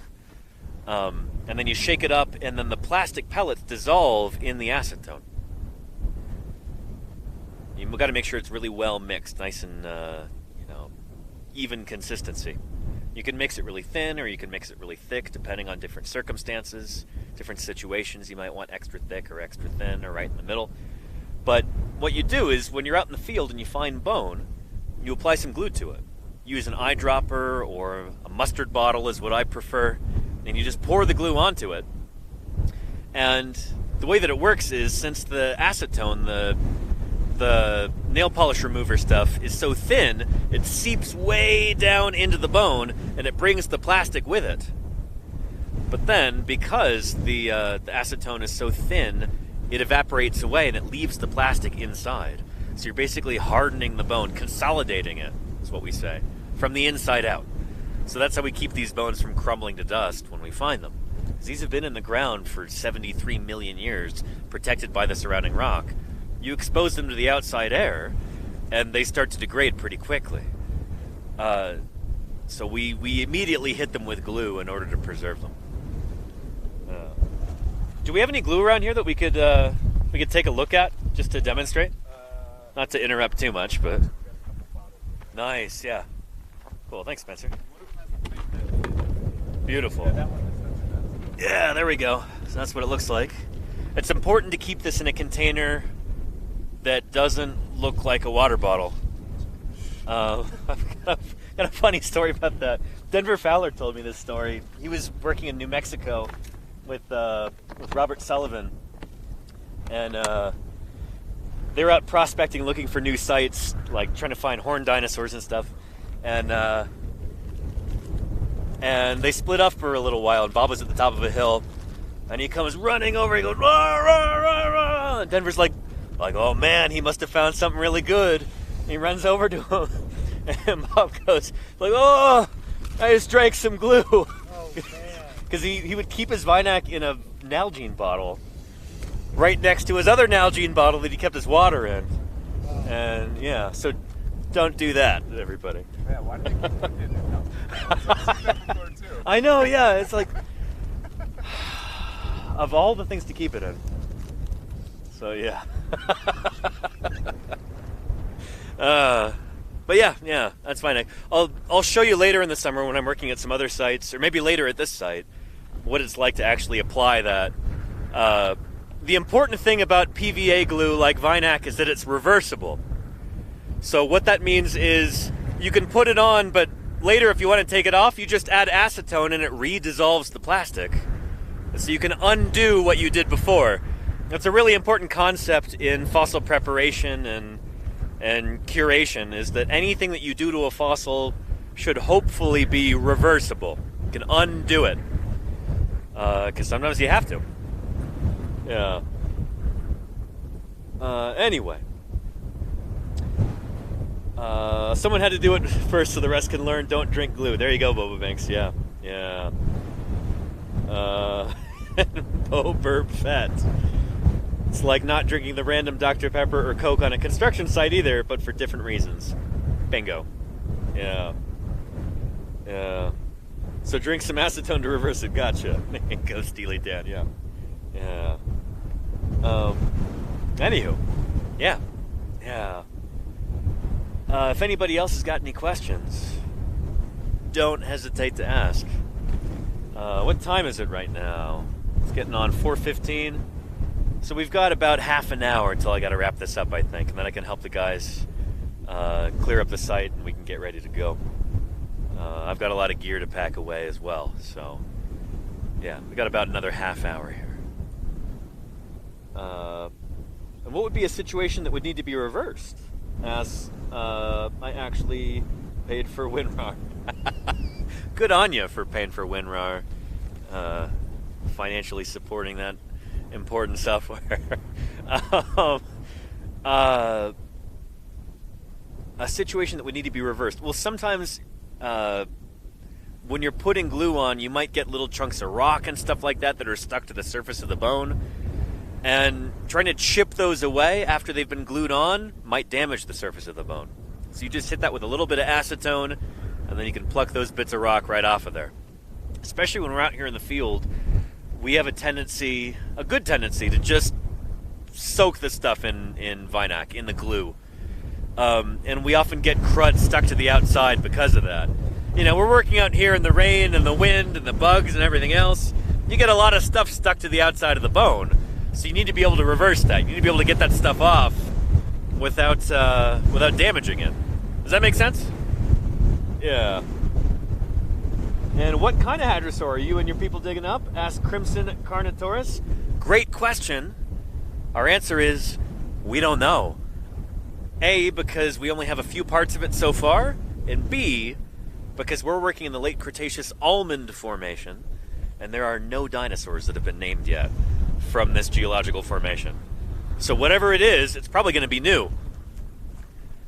We've got the dennary over there, so one of the lower jaw bones, but we're not really going to know what this animal looks like until we can get it back into the laboratory and get it cleaned up. So it's going to remain a mystery, a tantalizing mystery, for a good while here, if that makes sense. Yeah. Sir Yoga One says you're digging up dead ones. Yeah, we're not digging up any live hadrosaurs here. The last of those bought the farm about 66 million years ago. So, yeah. But it doesn't seem like the biggest hadrosaur. The dennary is not super big. It's probably not mature. So probably like a subadult, which is going to be interesting. It may or may not be the same species or genus that we were working on, that I showed you yesterday at the other site. The one with the skin on it, the preserved skin. This is a different site. It may or may not be the same kind of animal. It could be a different species. It could be the same lineage, just a million years later or earlier or something like that. We need to actually do proper strat here and figure out where we are in section. Is this hadrosaur from earlier in time than the other one? Is it from later? Is it from roughly the same time? That's all important stuff to know if you really want to figure out how these animals are evolving and what's going on in terms of biodiversity and all that stuff, you know? Yeah. But yeah. And where were its predators? Asked Miss Yvette. They were here. We haven't found them yet. I don't think we found a single theropod bone yet. Which is maybe to be expected.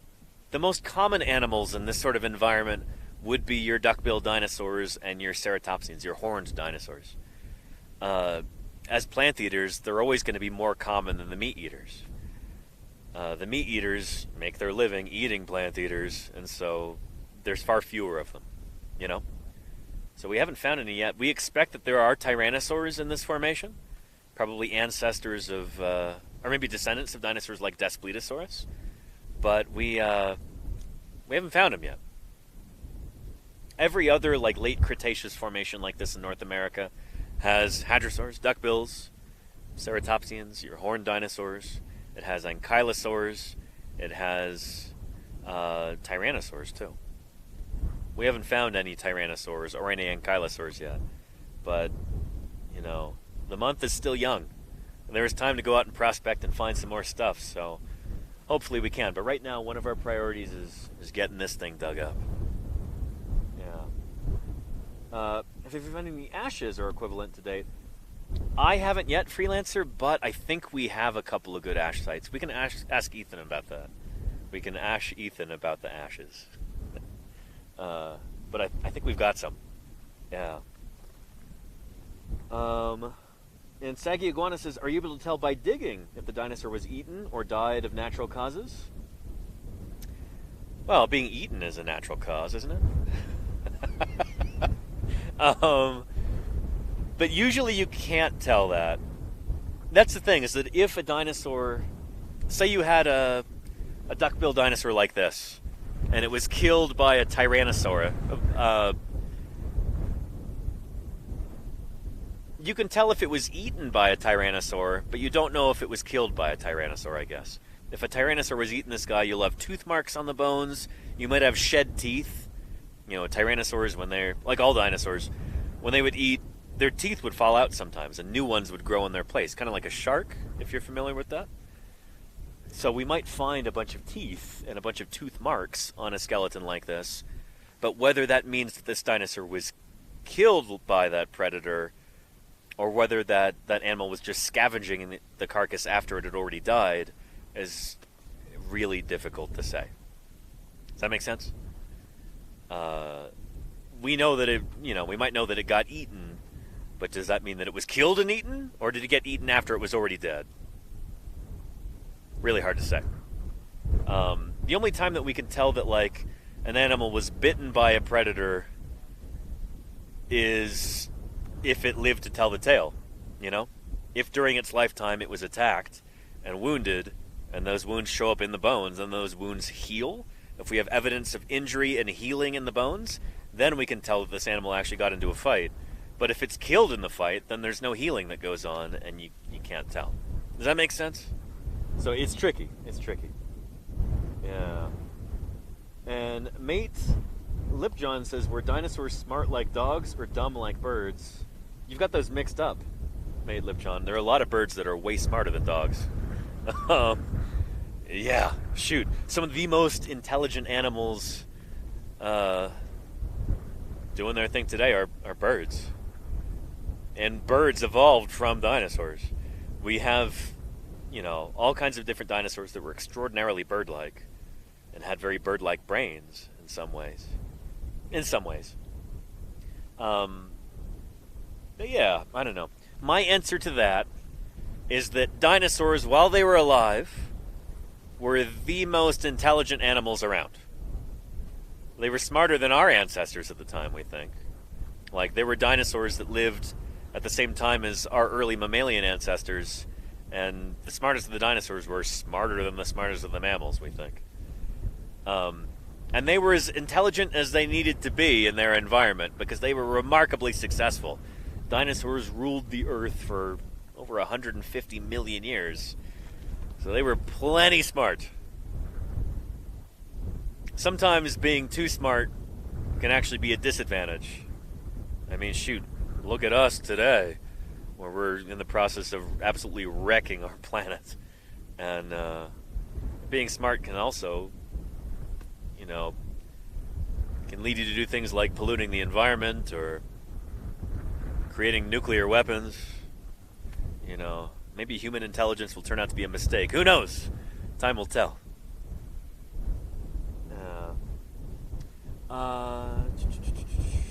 Let's see.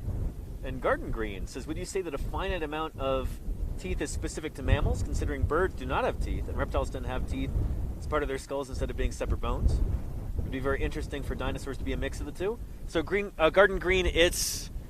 A lot of reptiles today will actually replace their teeth. So they produce teeth and then they shed them. Dinosaurs did that. So we know that dinosaurs, the ones that did have teeth, the ones that didn't completely lose their teeth in favor of beaks, like ornithomimids or other dinosaurs like that. Dinosaurs with teeth were constantly growing new teeth all the time. And most animals with teeth do that. Mammals are kind of the odd exception, where mammals only have 2 sets of teeth for their whole life.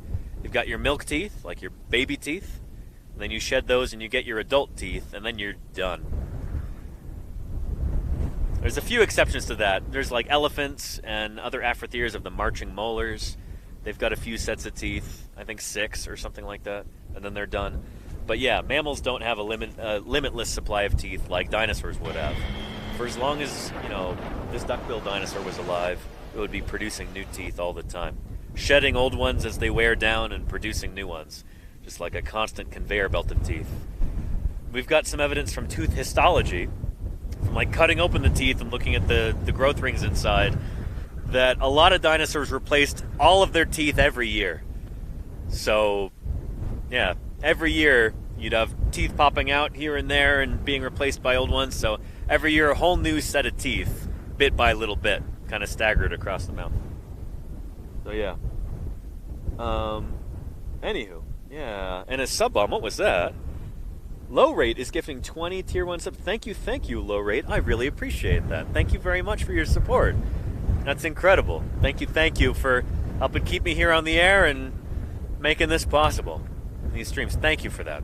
It means a lot. And I'm sure there's 20 people in chat who are very grateful. Yeah. And Ice Allen says, replacement teeth, that's smart. Bo Burbafett says, I need that. Well, that's the thing, is that as mammals, we've gone for quality over quantity in our teeth. So our ancestors, when they were developing that kind of like dental plan, Lisa needs braces. Our teeth tend to be much stronger in a certain way. Like there's more. We've evolved like a greater emphasis on tooth strength than animals that have kind of like replaceable teeth. And we've got more precise occlusion of our teeth. So our teeth are more precise. Since we've got all of our teeth at once, you don't have big gaps in your bite. Think about like when you were a kid and you were losing your baby teeth and you'd have like, you're missing one of your big incisors here and you've got this gap tooth smile. All animals that replace their teeth kind of have that. They'll have big gaps there, so they can't have that precise like occlusion that mammals do. So you've got advantages and disadvantages to both of those different systems, if that makes sense. Yeah. And there you go, Lenina, yeah. Unless you open beer bottles with them, yeah. Don't open beer bottles with your teeth. No, please don't.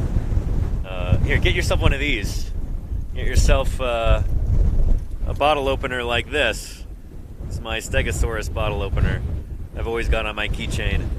And that's what you want. Yeah. I may argue that my teeth do not fall into the quality category. Yeah, recovering chemist. That's one of the things, is that as human beings, we're actually pretty new to the whole walking upright thing. Like, it was only, it was like 5 million years ago that our ancestors started walking upright. And when we did that, a lot of stuff happened kind of around this area. Our jaws kind of had to get shorter. There's less room for teeth. That's why like people have to have their wisdom teeth removed. It's because there's just not as much room in the jaw, because the jaw shortened when we started walking upright, and we're still a work in progress like that, you know? That's also why people have back issues and knee problems and all kinds of stuff like that is, you know, we're still kind of new to the walking upright game. There's still a lot of kinks to work out. So that's evolution, baby, you know? Everything's a work in progress. Yeah. And yeah, that is true. I don't have wisdom teeth, Miss Yvette. Some of us have evolved, you know, we have mutations where we don't have stuff like that, so I don't have any wisdom teeth. Never did. Or I've got like 1/4 of one. It's probably never going to have to be removed because that's a mutation that I have. Everybody's got different mutations. One of mine is that I don't have wisdom teeth. Yeah. Bipedalism was a mistake, says Gojiraf. Yeah. And you have 2 extra teeth? Interesting, Sir Yogi One. That's another mutation right there. That's the engine of evolution. Everybody's a little bit different. Everyone's special in their own unique way. And those subtle differences are what, in the wild, what natural selection works on. So different genes get selected for under different circumstances. Different mutations are either successful or unsuccessful. They get passed on to your offspring, and if those are advantageous traits, then your offspring have more offspring, and yeah. And then conditions change, and what used to be an advantage becomes a liability, and so you've got to evolve in the other direction, and you know, yeah. That's how life on Earth works. That's evolution. It's cool stuff. Yeah. For a dinosaur-loving drinker. Are you making an ornithischian joke right there, Crimson Carnotaurus? Like drinker Nisty, I think Bob Bacher named that taxon? I think now we call it Nanosaurus, but yeah. Were you making a joke there?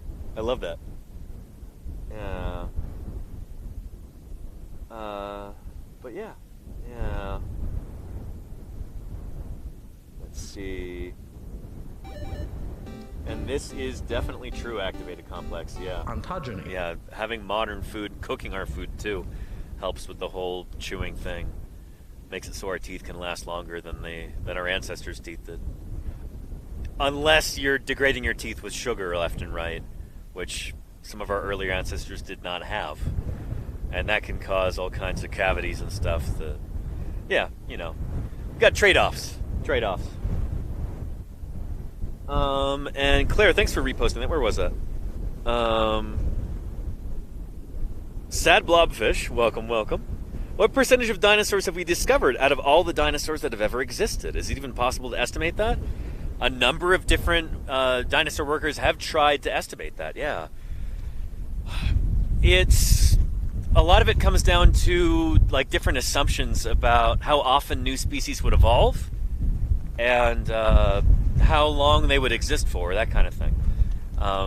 So like, how often do you have a lineage speciating and generating new species of dinosaur, that kind of thing.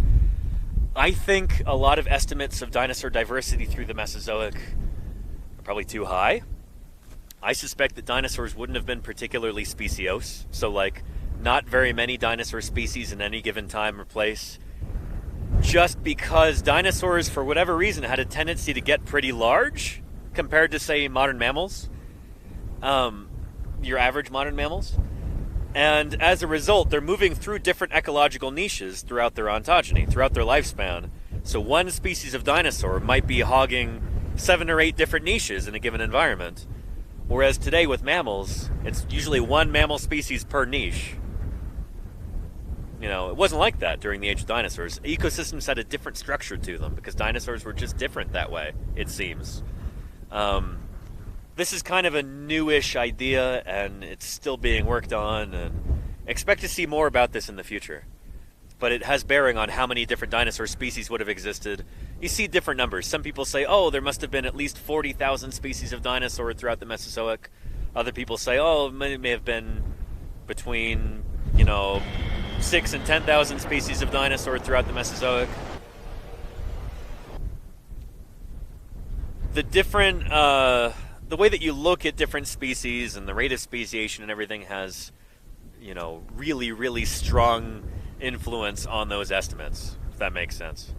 So, we don't know how many different species of dinosaur evolved and then went extinct throughout the Mesozoic.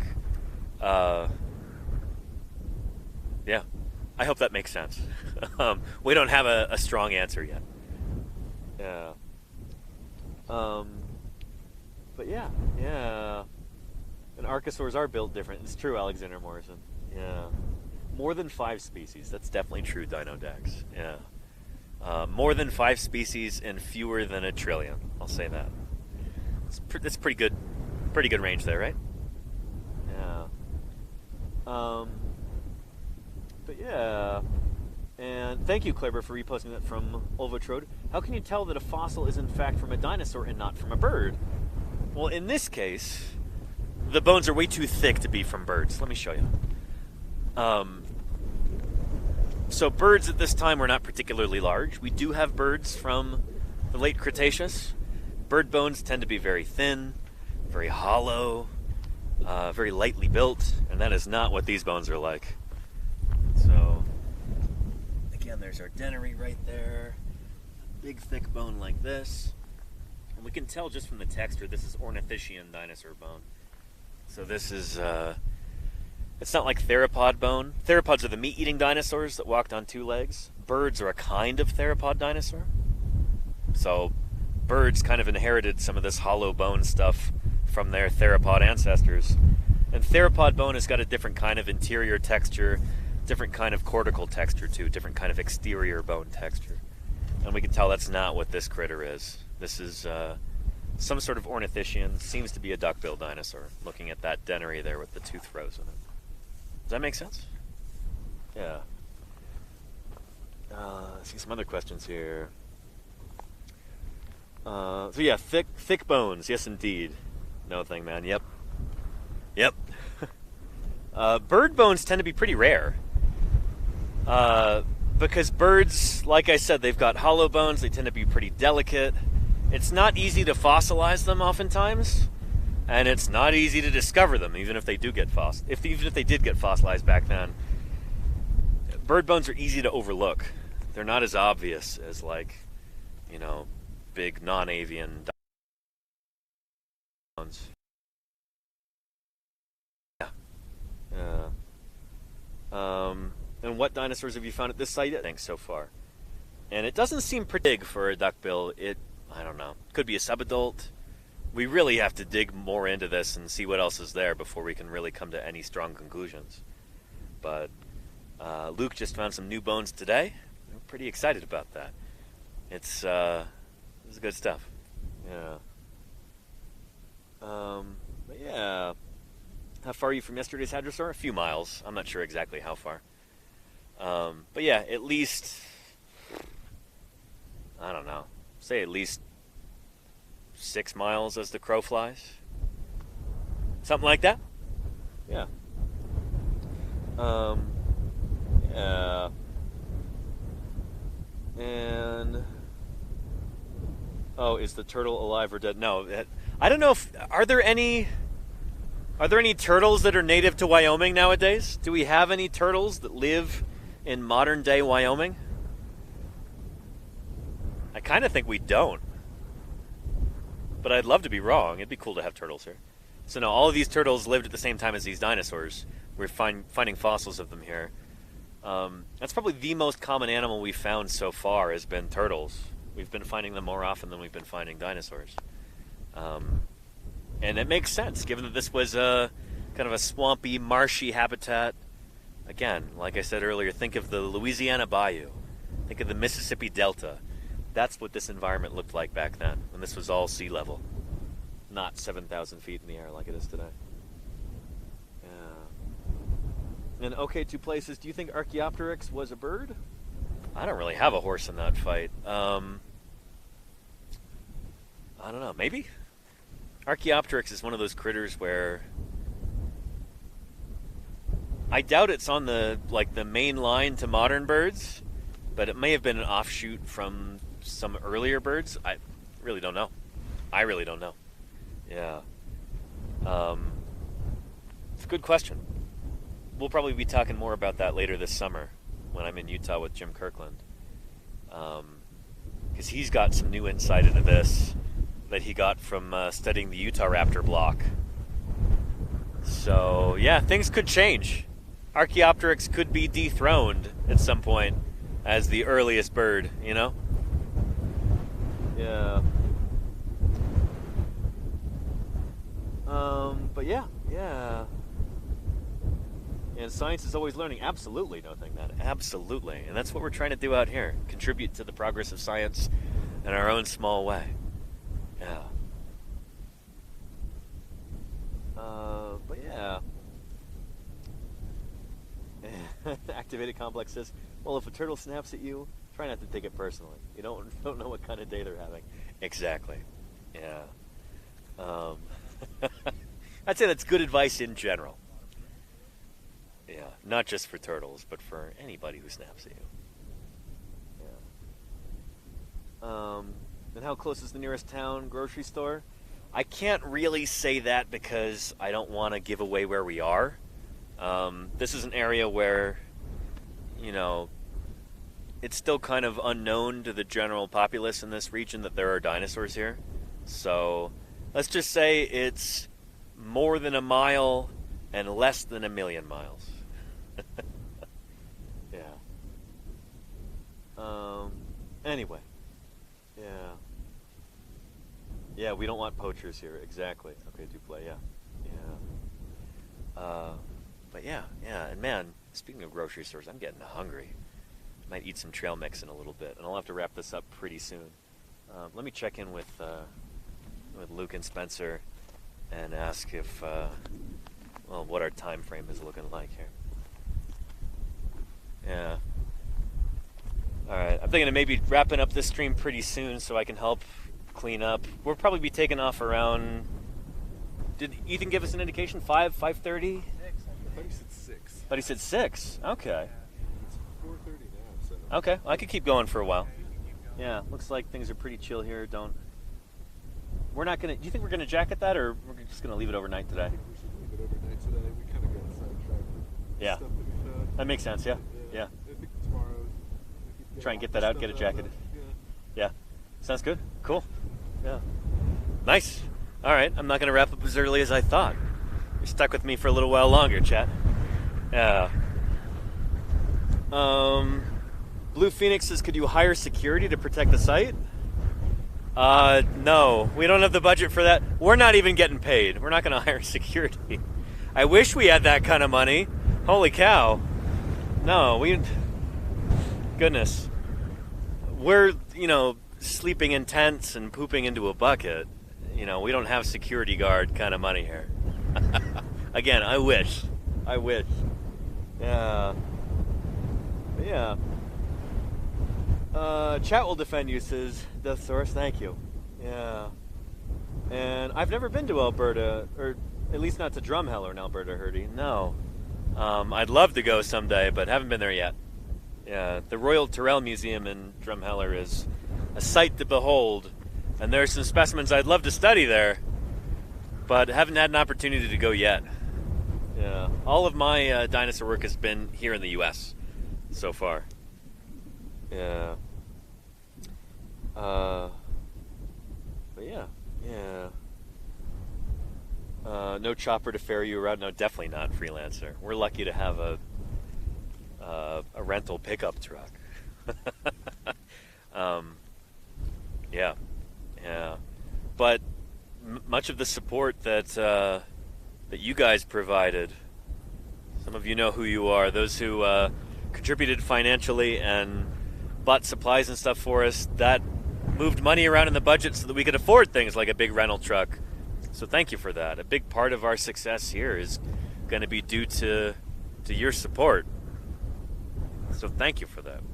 It really means a lot. It really, really does. Dinodax says, where in the world would you wish to dig for dinosaurs?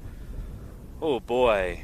Mongolia, Argentina, Antarctica. I've always wanted to go to Antarctica and dig dinosaurs there. You're pretty much guaranteed that anything you find is going to be new It's one of my dreams to go to Antarctica, dig dinosaurs. Yeah, China, Siberia, Mexico, so many different places that I want to go. But so far, I've been digging dinosaurs since 2011, and all of that's been here in the U.S. A lot in Montana, and then Utah and Wyoming. Yeah. Hopefully one of these days I'll get to go dig dinosaurs in California too. But they're a lot harder to find there. So, we'll see. Isn't the ground frozen in Antarctica and Siberia? Well, in certain places, sure, but you do get exposed rock in certain areas of Antarctica, and especially in Siberia too. There's a lot of exposed rock up there. But both are kind of semi-new frontiers in dinosaur fieldwork. Yeah. And we were roasting marshmallows out there. We haven't had any marshmallows yet this summer, Gary. But maybe we'll get some the next time somebody goes into town. But yeah, none yet. Food's been a little Spartan.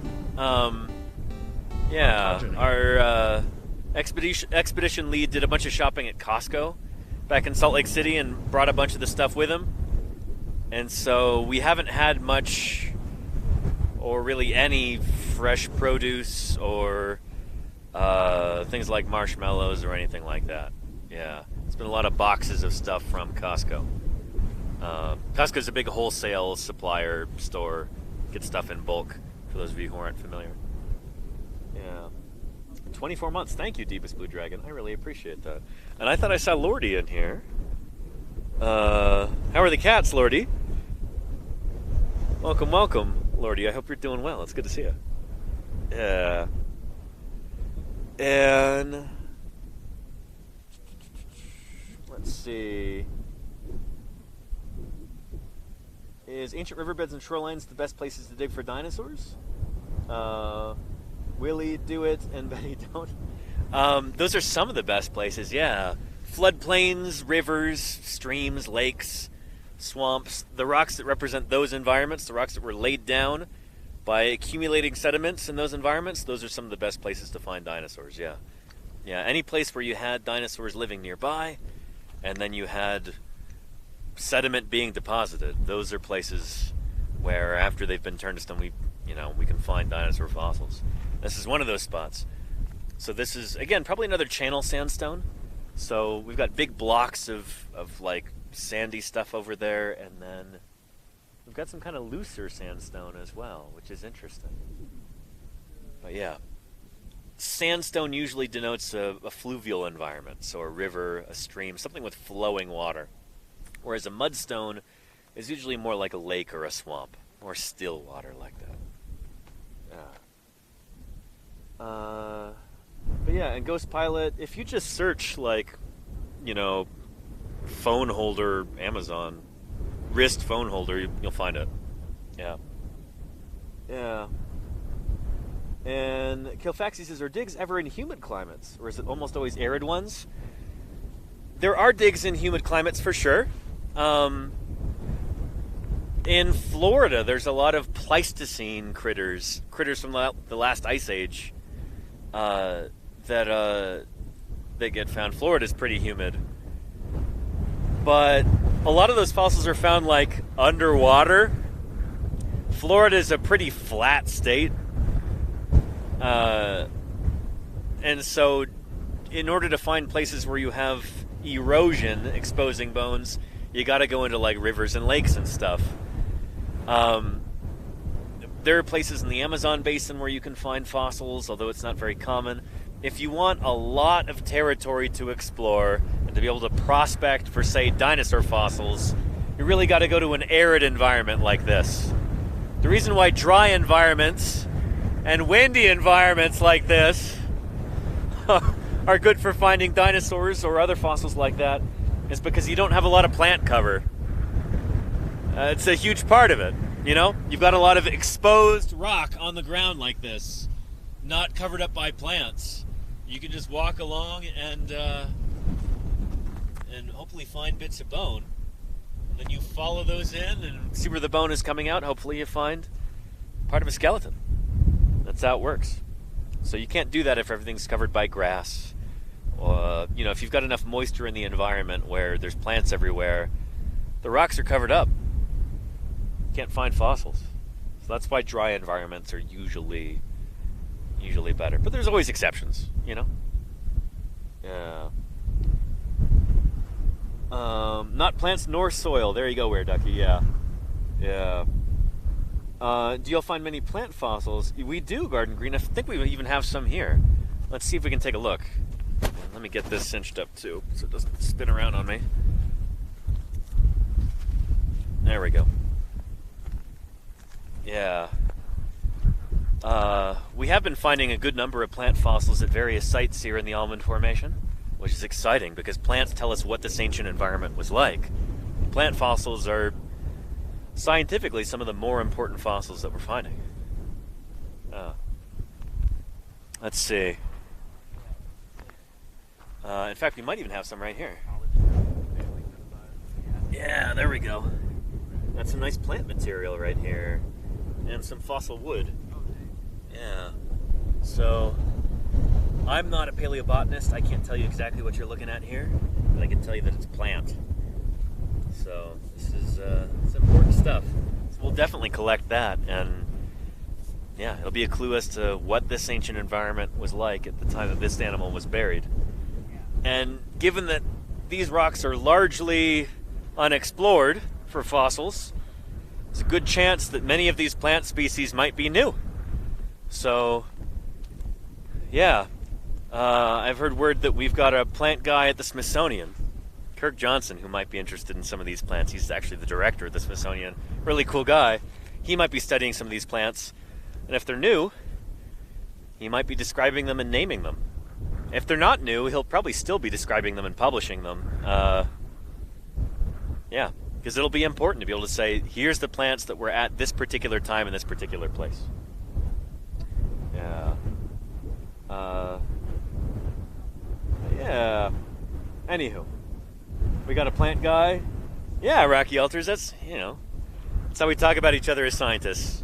Like, oh yeah, I'm a dinosaur person, they're a turtle person, we got a mammal guy, we've got an insect gal, that kind of thing. Many of us, not everybody, but many of us specialize in different taxonomic groups. So like, I work on dinosaurs. I don't know a whole lot about mammals.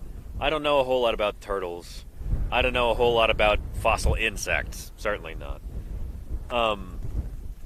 But there are some paleontologists who have a very kind of broad purview, like kind of study whatever falls into their lap. And sometimes you end up with like an interesting amalgam of different research specialties. Like my mentor back at Berkeley, she mostly works on fossil turtles, but also various fossil mammals, and even some modern mammals too, like sengies, elephant shrews. Yeah. So, and when I say work on, I mean like study those and then publish on them. In science, you can call yourself a scientist if you're doing science and if you're publishing it. Then I don't think anybody can really argue that you're not a scientist if you're doing those two things. It doesn't necessarily take credentials. It doesn't necessarily take a job title or something. If you're producing scientific research, publishing it, you are a scientist. And you're like, oh, I'm a dinosaur guy. I say I'm a dinosaur guy because I dig up dinosaurs and I publish on them. So yeah, that makes sense? Yeah. You really need the bugs to bring the dinosaurs. There you go, it's rain. Yeah. Yeah. And specialization makes a lot of sense. Yeah, especially nowadays. It's harder to be a generalist when there's more information out there. If you want to be able to publish on a certain group of dinosaurs, let's say duckbill dinosaurs, you've got to be familiar with the literature. You've got to basically know almost everything there is to know about this group of animals. Read everything that's been published on them. Talk to colleagues about them, dig them up, all that stuff. The more that science progresses, the more that we learn about different subjects, the harder it is to be a generalist. because there's just so much more information out there that you need to take in. So yeah. Specialization definitely is one of the themes. Increasing specialization in the sciences is one of those themes over the past century, for sure. Yeah. Is there like a fossil version of the platypus? Yeah, we've got ancient platypus beer coin. Yeah, there's some that go back, I think, almost to the Cretaceous. Platypus have been around for a while. They're a cool group. And I think we have some Australian platypus fossils that are, I think they might even go back to the Cretaceous period. Yeah, like 70 million years ago, something like that, maybe more. And Bailey OP says, do you have a lot of crossover or work with paleontologists or with planetologists about how other organisms could be produced outside of Earth? No. That's pretty speculative. Like, I don't know. Astrobiology is cool, but at the same time, it's very speculative. Like, we don't have a single example of life on any other planets. And so, yeah. And I've never collaborated with a planetologist or an astrobiologist or anybody like that. I don't know. But if you're interested in that kind of thing, follow Moohoodles here on Twitch. She doesn't really work in that field. Like, she doesn't publish, but she's very clued into it, and she can teach you a lot about it if that's what you're interested in. And her streams are always really cool. So check out Moohoodles. Yeah. Yeah. And what else have we got? Let me scroll through chat here. Brachydactylus says, an increasing specialization is why we're at a turn in science right now that is emphasizing interdisciplinary and transdisciplinary research projects. Because it's harder and harder for individuals or even small teams to be pushing the frontiers. Exactly, Brachydactylus. Exactly. Yeah. So because we've got more specialization, individual researchers, are often more specialized in what they do. That means that we've got more collaboration. We've got more scientific papers with multiple authors on them. More projects with a whole bunch of different collaborators. Because you can't know everything, especially when there's so much more to know nowadays. So you need to work together. And that's been another theme. Increasingly, we see that. There's very few single author papers compared to what used to be. Usually, things like this are collaborations. And we're going to be publishing on some of these critters. I'm going to be presenting on... I guess I won't actually be presenting on it, but I'm an author on at least one presentation at SVP this year about a bowfin, a fossil fish from the Almond Formation that I helped dig up last year. So that's pretty exciting too. Yeah, even though I don't work on fossil fish, I was here in the field helping dig those things up, and I'm going to be contributing to the poster, I think, and it's going to be good. It's going to be good. So again, collaboration, kind of helping each other out where we've got blind spots. And let's see here. Scrolling. Frozen Yak. Ancient aliens placed the fossils there just to mess with you. Very funny, Frozen Yak. Yeah. That's the thing, is that I know you're kidding, but I feel like shows like Ancient Aliens have done so much damage to public perception of reality. The thing is, in science, we need to test things. So, in order for an idea to actually make the cut in science, you have to be able to test it. Stuff like that is essentially untestable, because you could say, oh, well, aliens put those here. It's like, well, okay, what's the evidence for that? Oh, well, they didn't leave any evidence because they were too smart. It's like, well, okay, that's not a scientific proposition. It's essentially saying oh, it was magic, Something has to be testable in order for it to be scientific. And, yeah, that's an idea that I try to share on my broadcasts all the time, and one of the things I'm constantly trying to teach people, Yeah.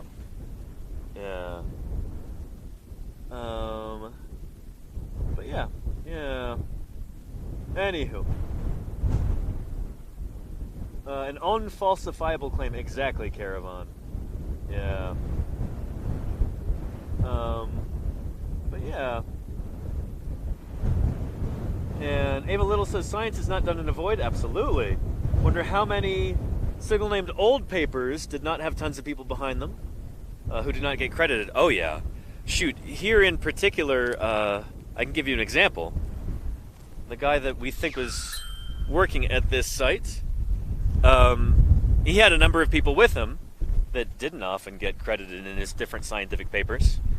So Barnum Brown had an assistant, I think his name was Bob Chafee, and I'm not sure if he actually got mentioned in any of the scientific papers that Brown published. Yeah. And likewise, when Barnum Brown discovered Tyrannosaurus Rex, he didn't get to name it or to publish on it. His boss did. His boss did credit him with finding it in the original descriptive paper. Here's Barnum Brown right here. Yeah. So this is the guy we think was working at this particular quarry back in the 1930s, 1937. Yeah. So yeah, Barnum Brown discovered T-Rex, but didn't get to publish on it. His boss did. I'd have to go back to that original paper. I think it's 1902, maybe 1905. But yeah, I'm pretty sure Henry Fairfield Osborn mentioned Barnum Brown in the paper, said that Barnum Brown was the guy who discovered it, but he didn't get to be an author on the paper. It was a single authorship paper. Single author was Henry Fairfield Osborn. Here, let me set this camera down because I got to readjust this. Keeps falling down. There we go.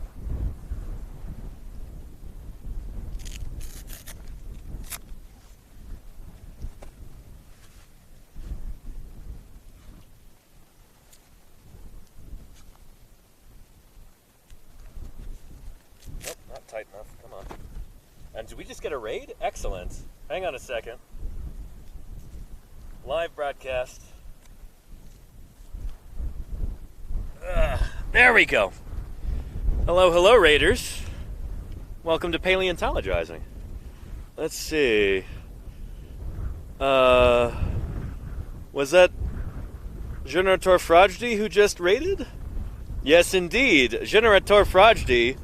Welcome to Paleontologizing. How you doing? How was your stream? I hope it was really good. Welcome back. For anybody who might be brand new here, let me introduce myself and then tell you what I'm doing. Well, we're digging dinosaurs here. Let me tell you who I am. My name is Danny Anduza. I'm a dinosaur paleontologist. You probably know already that a paleontologist is a fossil scientist. That's who I am. That's what I do. I study fossils. I study dinosaur fossils in particular. The dinosaurs are what we're excavating here in beautiful and windy western Wyoming, out here in the middle of nowhere. We've got a duckbill dinosaur over here, and I'll show you around a little bit.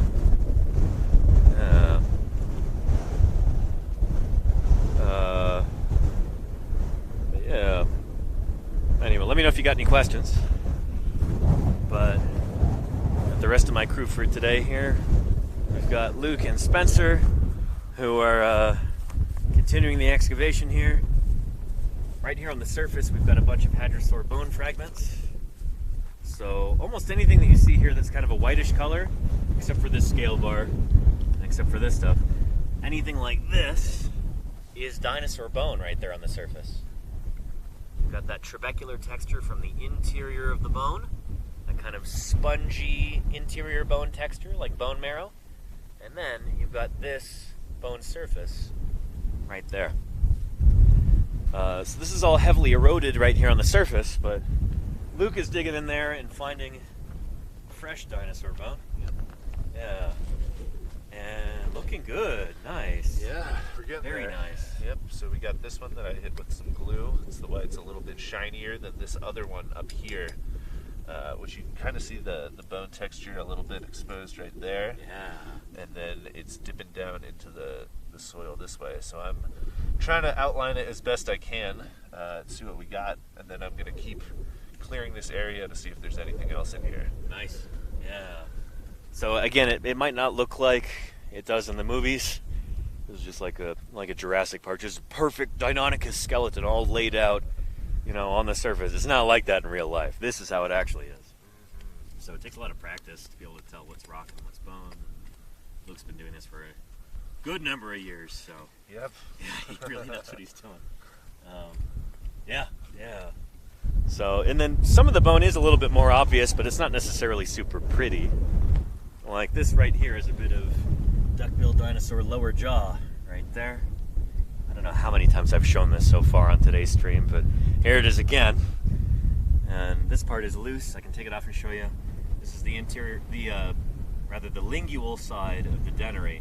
So these are the tooth sockets right here. So you've got kind of a groove here, here, here, here. I can turn it like that. You can kind of see it with the light, I presume. Hopefully you can see that. But those are the tooth rows where the teeth would be on this critter. So that's how we can tell that this is a duckbill dinosaur. That's the same like tooth row structure that we see in other duckbill dinosaurs. Anywho, yeah. Let's see. You can see them. Excellent, Frankie. Yeah. What are you at this moment more proud of? The dinosaur or the bucket? Oh, definitely the dinosaur a little, but the bucket's pretty cool too. Yeah. So this bucket was a major find as well. So let me set the stage here. In the 1930s, there was a dinosaur paleontologist named Barnum Brown. Vertebrate paleontologist. He didn't just work on dinosaurs. He worked on lots of vertebrate animals. But Barnum Brown was one of the more famous dinosaur paleontologists of the 20th century. And here's a picture of him right here. He is one of the few people who's ever actually worked these rocks. He was here in 1937, I think. The wind, goodness. But yeah, there's Barnum Brown right there. He came through here in 1937, dug up a few dinosaurs, never named any of them, never published any of them, and didn't even get all of them out of the ground. He was a busy guy, always running off to do different things. We think he left this here because when our expedition leader and some other colleagues were here in 2021, they found this site, and it's pretty obvious that someone had been digging here a long time ago, and they left a bucket here. This was, see where that white scoop is? That's basically where the bucket was this morning, where it had been for probably the past 85 years or so, since 1937. Here's the bucket right here. So, evidence that this site was previously discovered, presumably by Barnum Brown and his crew. So they worked here for a little bit, probably decided that this site was too difficult to work, and moved on to something else. So here we are in 2024. We've rediscovered it and we're digging it up. We're going to be excavating this dinosaur over the next probably week or two, and getting out of the ground, getting it back to the laboratory so it can be cleaned and studied and published. Very good chance this is going to be a new species or a new genus of duckbill dinosaur. Yeah. What do you do if there are bones where the plants or sagebrush is... did you dig the plant or dig around it? No, we did that this morning. Yeah.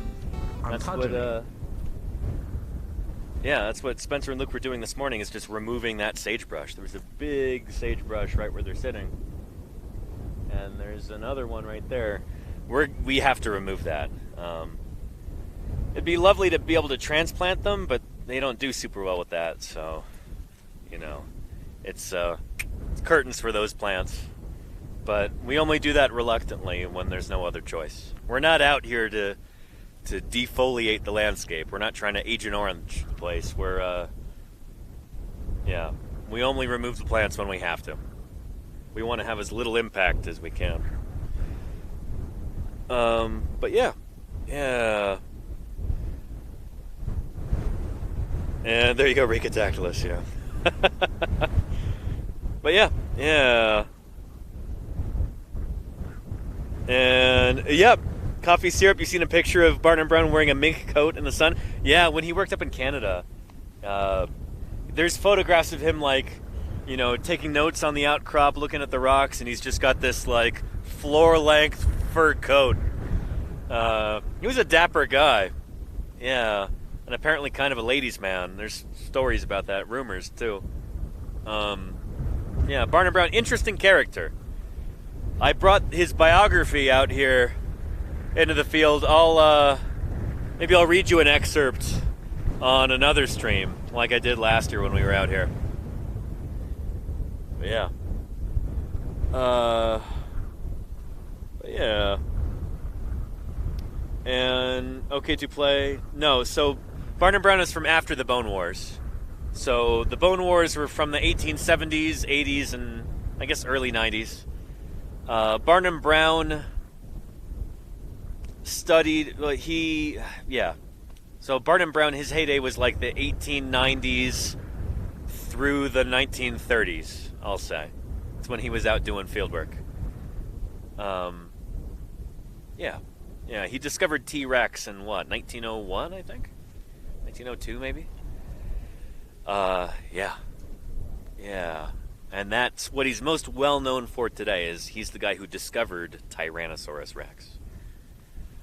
And that's the title of his biography. The Man Who Discovered Tyrannosaurus Rex, Barnum Brown. By Mark Norell and Lowell Dingus, the ones who put that book together.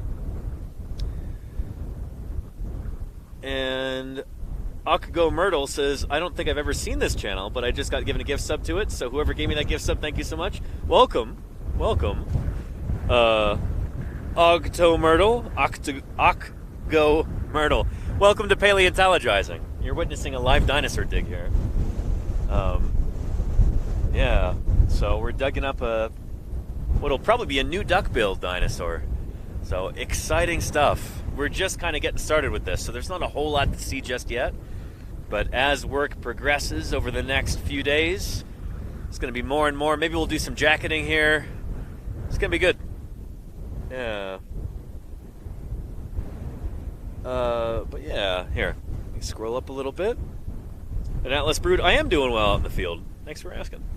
Curious if you can walk me through what you see in this sort of barren desert landscape that points toward this being a good location for fossils. I mean, it being largely barren of plants is a huge part of it.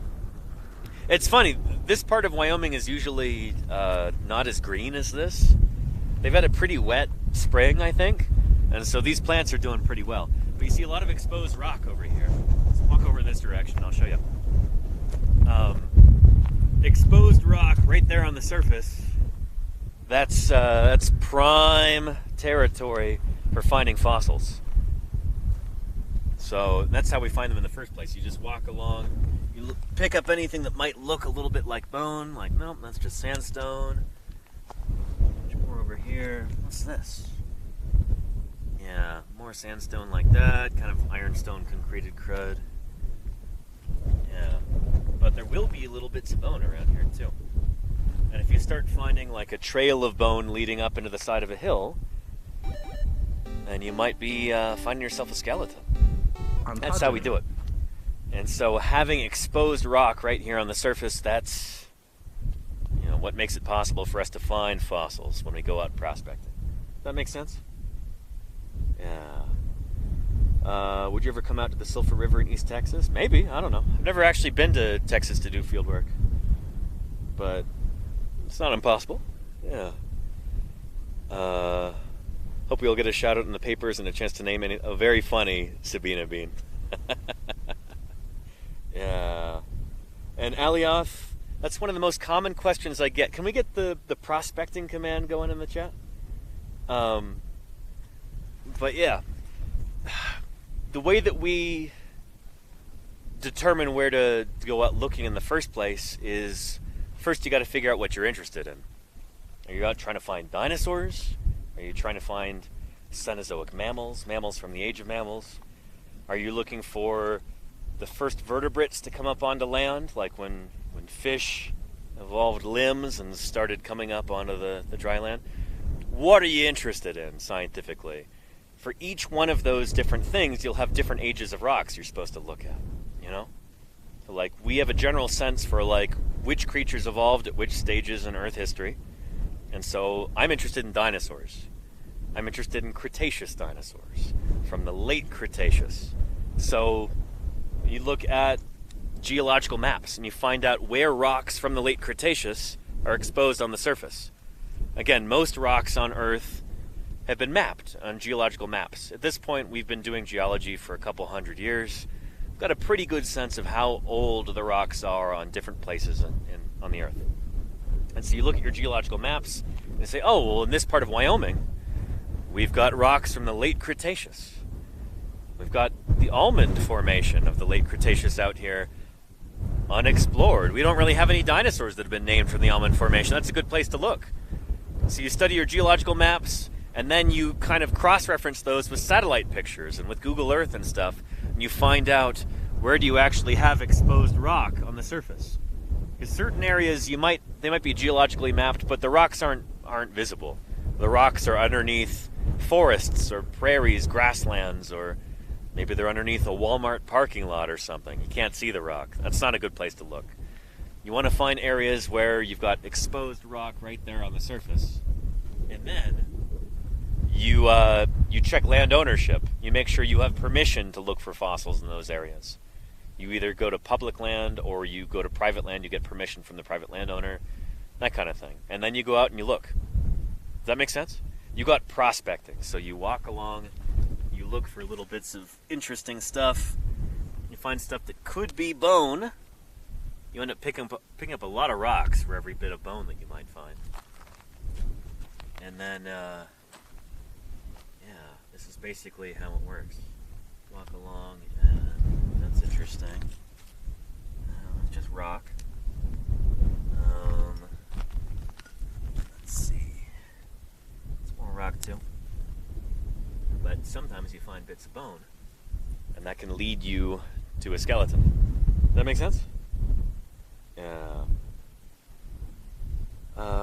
Yeah.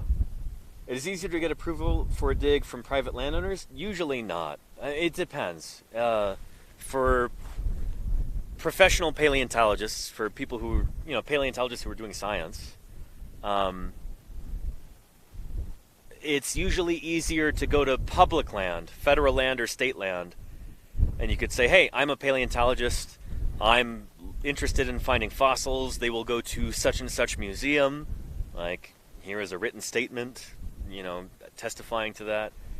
May I please have a permit to prospect for fossils and maybe do some surface collecting? And then, they give you a permit. Various government agencies, like the Bureau of Land Management, a federal kind of land preservation agency, they grant permits to us to be able to dig on BLM land here, Bureau of Land Management land. But sometimes you stumble across a site and it's like, oh shoot, you check it and there's maybe a little square of private land there. So before you can do any digging, you have to get permission from the private landowner. And that could be a little dicey sometimes, but we've been very lucky. There's some nice people around here. Some of this land is also like corporate owned, and so we just get permission from the company to be able to dig here. Yeah. So it's always a case by case thing, I guess, is what I'm trying to tell you.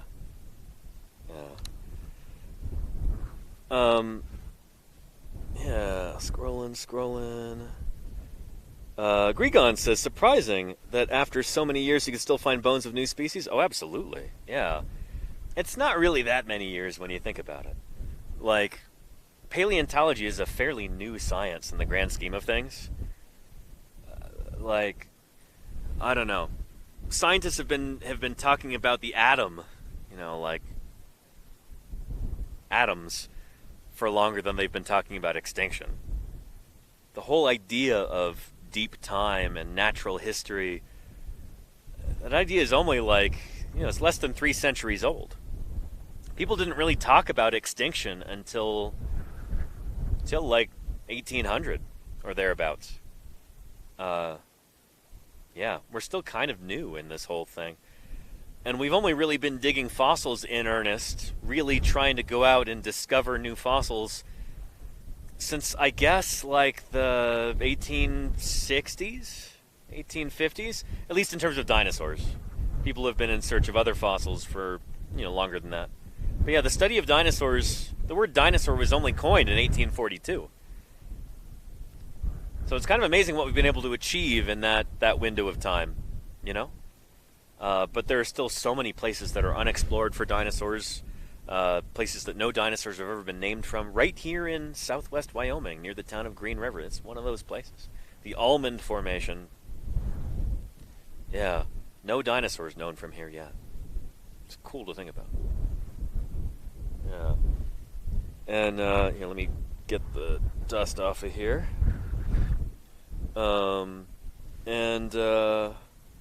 Overland Anime says, cool channel, dude. Thank you. It's great to have you here. Welcome, welcome. Yeah. Yeah.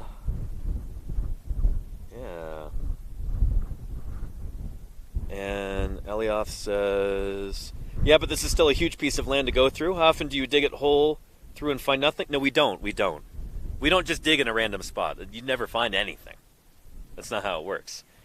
We do what we call prospecting. You walk along and you look for bits of bone that are exposed on the surface, you know? So if I were to just dig a random hole here, you'd never find anything. We cover a lot of territory in order to be able to find something like this. So this site here, when the crew rediscovered it in 2021, rediscovered it because we think Barnum Brown's crew originally found it in the 1930s. But we didn't know that. When the crew found this in 2021, they were probably prospecting all day. You probably had 6 people walking across this whole landscape, just looking everywhere, and this is the one spot that they found. You might walk 10 or 20 miles in a day before you find a single site that's really worth digging at. It depends. Certain areas are much more rich in fossils, and certain areas the fossils are a lot more scarce, or more difficult to find. Sometimes the bone is like a completely different color from the surrounding rock, so it makes it easier to find. Sometimes in areas like this, the bone might be completely, it might be basically the same as the surrounding rock. So I found, like an hour or two ago, this thing, this is how you prospect. And then I found this chunk of bone on the ground. And so it takes a trained eye to be able to tell this apart from rock. But you can see that kind of spongy texture there. This is the interior kind of trabecular bone. That kind of spongy, bone marrowy kind of texture. So this is a chunko dinosaur bone. This one's not going to be really scientifically useful just because, it's, we don't have any surface to it. And we don't have any other pieces to fit it to. But it is a neat indication that there is bone here, that this is an ancient environment where the chemistry was right to actually preserve bone and fossilize it. That makes sense? So even stuff that's not scientifically important in and of itself, it still is an indicator that yes, we have bone here. We're in the right sort of environment. This is an environment where you had bone preserved. Let's keep looking. It's an encouragement to keep going.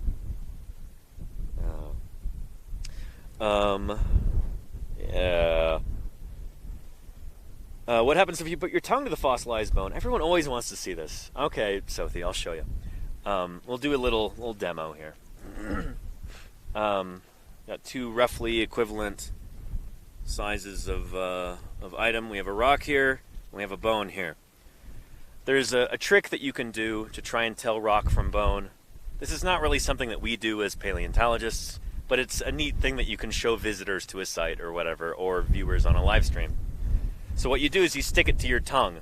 Rock should fall off immediately, but bone, since it's got that kind of spongy texture, that should kind of stick to your tongue, because the moisture on your tongue kind of just goes like, like a sponge sticking to your tongue. So let's try this. We'll try the rock right here. Ready? Immediately falls off. It's kind of heavy. This is kind of heavy too, but it should stick for longer than the rock does. There's dinosaur bone right here. Ready? It also fell, but it's not perfect. But if I just hold it to it, you can see how it kind of sticks.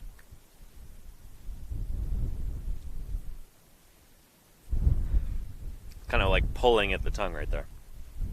And that's because you've got that spongy texture like this. Yeah. You can also see that with your eyeballs. You don't have to stick it to your tongue, and that's what we do. We just look at it.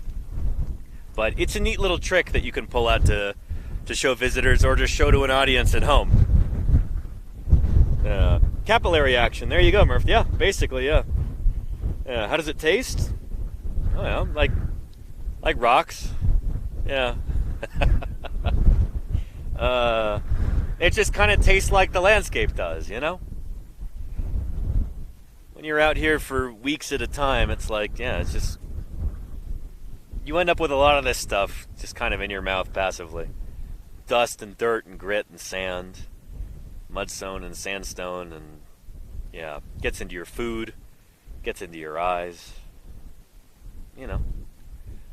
This is the water that we swim in out here, you know? Yeah. Yeah. An earthy taste. There you go, Caravan. Yeah.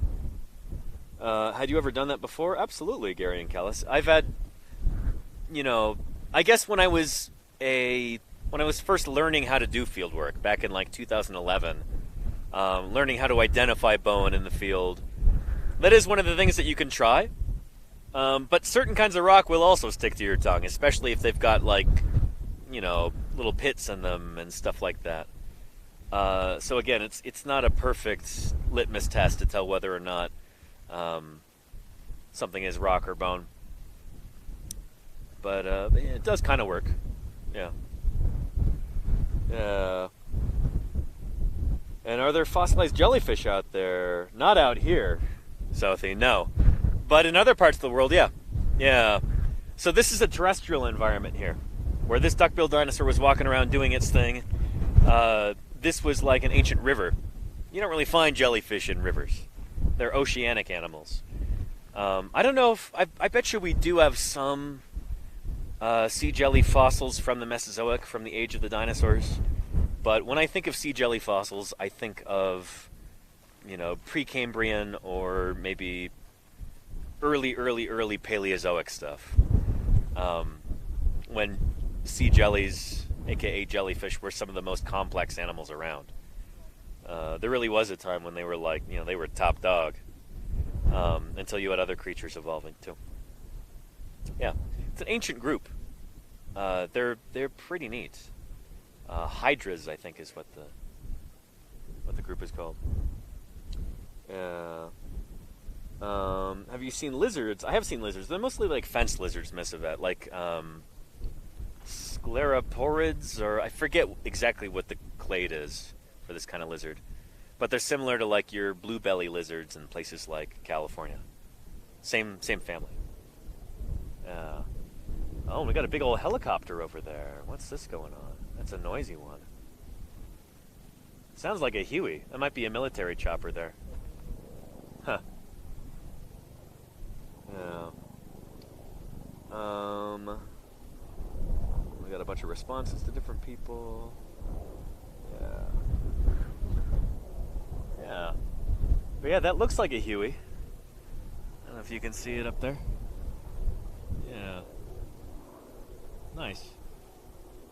Wonder where they're going. Huh. Interesting.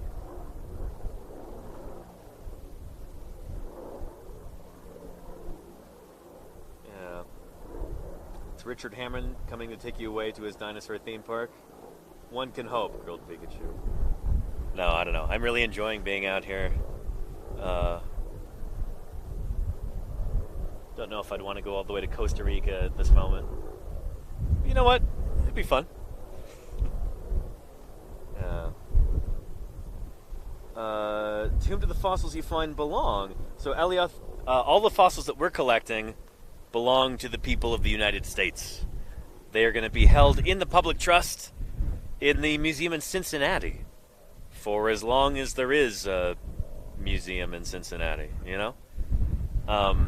Most of the land that we're digging on here is public land, which means that any fossils that we find on it need to go to a museum. They need to be held in the public trust. And so, yeah, we're doing this for the benefits of science, for the the progress of paleontology for the good of all humanity. We're not in this for fortune and glory. We're not selling any of these fossils. Legally, we can't do that. Nor would we want to, even if we could. We're here to contribute to science. That's what it's all about.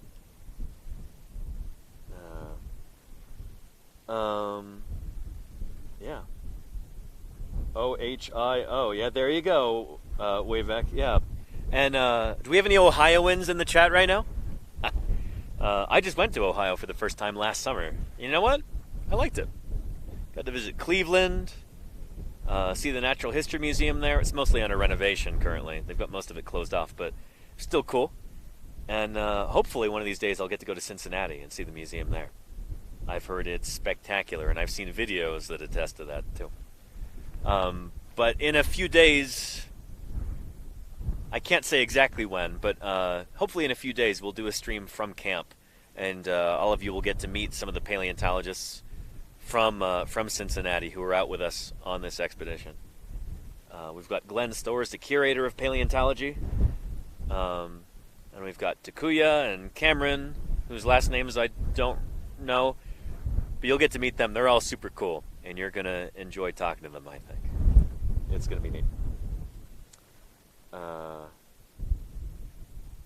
yeah, you would definitely be a Texan then, Lena. Yeah, and you live in Southwest Ohio. Very nice, RoofQ. Very, very nice. Yeah.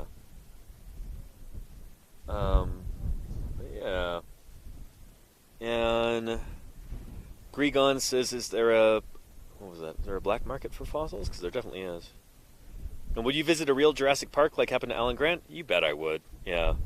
And would you approve the park if you survive? I guess that depends. Yeah. And Crimson Carnotaurus says, speaking of military helicopters, have you ever been in a dig site where local forces will loan support from transport helicopters to lift heavy specimens? Apparently the National Guard have done it as an opportunity to train their crews and keep up flight hours. That used to happen, Crimson Carnotaurus. I think that is now a federal crime. Which is ridiculous.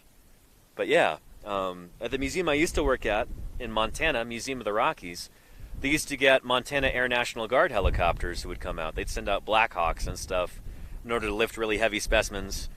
But apparently the private helicopter industry wasn't happy about this. You know, they're like, no, you shouldn't get that for free from the military.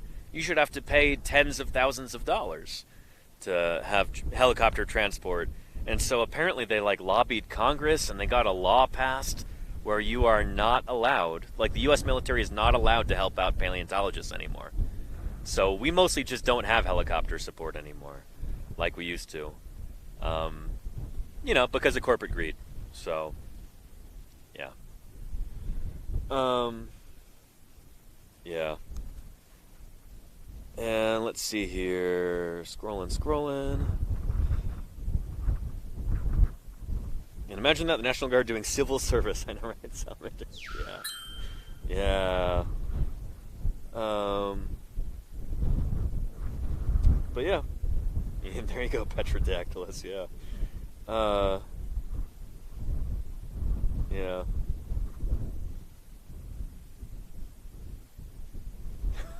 The free market sure does self-regulate. Yeah, that's real innovation right there. Oh boy. Yeah. Anyway, I'm getting a little tired of standing in the same place. And it's 5:30 already, shoot. I've got half an hour until we gotta go. Until we get our evac, till Ethan shows up with the truck. So you know what? I'll probably show you the fossils one more time, and then we'll go ahead and wrap this up. Because I've got to pack up all my gear and make sure that I'm not holding us back, making us late or anything, because it takes a while to take down all this equipment and everything else. So, for those of you just joining us, welcome to Paleontologizing. My name is Danny Anduza. I'm a dinosaur paleontologist. A paleontologist is a fossil scientist, not a fossilized scientist. They don't really do very much work. A paleontologist is a scientist who studies fossils. I study fossils. I study dinosaur fossils in particular, and that's what we're digging up here. And I'm broadcasting to you via the wonders of satellite internet here. Solar panel, solar battery, router, and satellite dish. And here's our duckbill dinosaur site. Over here with Luke and Spencer. Here, I'm just taking everybody through one last spin before I wrap things up here. All right. Yeah. But, yeah. It doesn't look like too much right now, but it'll come back in a few days, I think, and we should have some more bone exposed. Luke's been working on exposing some more bones over there. It's been going really well. But here's what was on the surface when the crew initially discovered the site. So we've got the lower jaw bone, dennary of a duckbill dinosaur. You can see on the other side, the light catches it just right. You can see those ridges. Those are the tooth rows where the teeth would be in life. So this is the outside of the jaw, and that was the inside of the jaw that you were looking at. We've got some other, hopefully, skull bones in here. And some other bones here on the surface. You see that beautiful trabecular texture there? Yeah. And this is a vertebra right here. Another one right there. Anywhere you see this kind of like whitish, textury stuff, that is dinosaur bone. That's more of it right here. Lovely bone texture right there. Right back where it was. There we go. Yeah. So the site doesn't look like too much just yet, but we're working at it. We've been doing this, well, these guys have been doing this for 3 days now. This is my first day digging at this site. And I was doing some trenching earlier. But yeah. It's going to be cool to kind of walk you through this day after day, moving around to different sites throughout the month of June, and showing you the progress that we make as we continue excavating these dinosaurs. So I'm excited to be doing that, and I hope you'll continue to tune in, because we'll have cooler and cooler things to show you as the month progresses.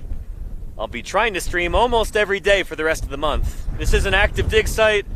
I have to take time away from digging to actually stream here, so I can't guarantee you I can stream every day, but I'll do it as often as I can. And I appreciate you all for watching. It has been great to have you here, everybody. Yeah. And with that said, let's see who else is on Twitch at the moment. And raid out here. Let's see who is live at the moment. Oh, Hitch is live. We might go say hello to Hitch. Yeah, let's do that. Doing some hitchhiking? That'll be cool. Yeah. Or you know what? No, let's go right into Rocket Sage. She's doing some geology education right now. Heck yes. Let's do that. You get this set up. My channel. Chat. Raid. Rocket Sage. She is a real-life geologist, and she is going to be excited to teach you about some Earth science. So let's go say hello to Rocket Sage. You're going to really enjoy this, I think. Sage is really awesome, and she actually popped in earlier to chat. So we'll go say hello to her. Thank you, everybody, for another fun stream. I hope you enjoyed it today. I hope you learned something. And wish us luck with the rest of this excavation here. Hopefully we'll continue to have lovely weather like this. It'd be even lovely if it were a little bit less windy, but, you know, it's Wyoming. Can't expect too much. Anyway, thank you, everybody, for your viewership, your enthusiasm, your questions, and your financial support. The reason I'm out here doing this is because of you and your generosity, so thank you for that. And I hope to see you tomorrow, everybody. You take care. Let's go raid into Sage. See you there.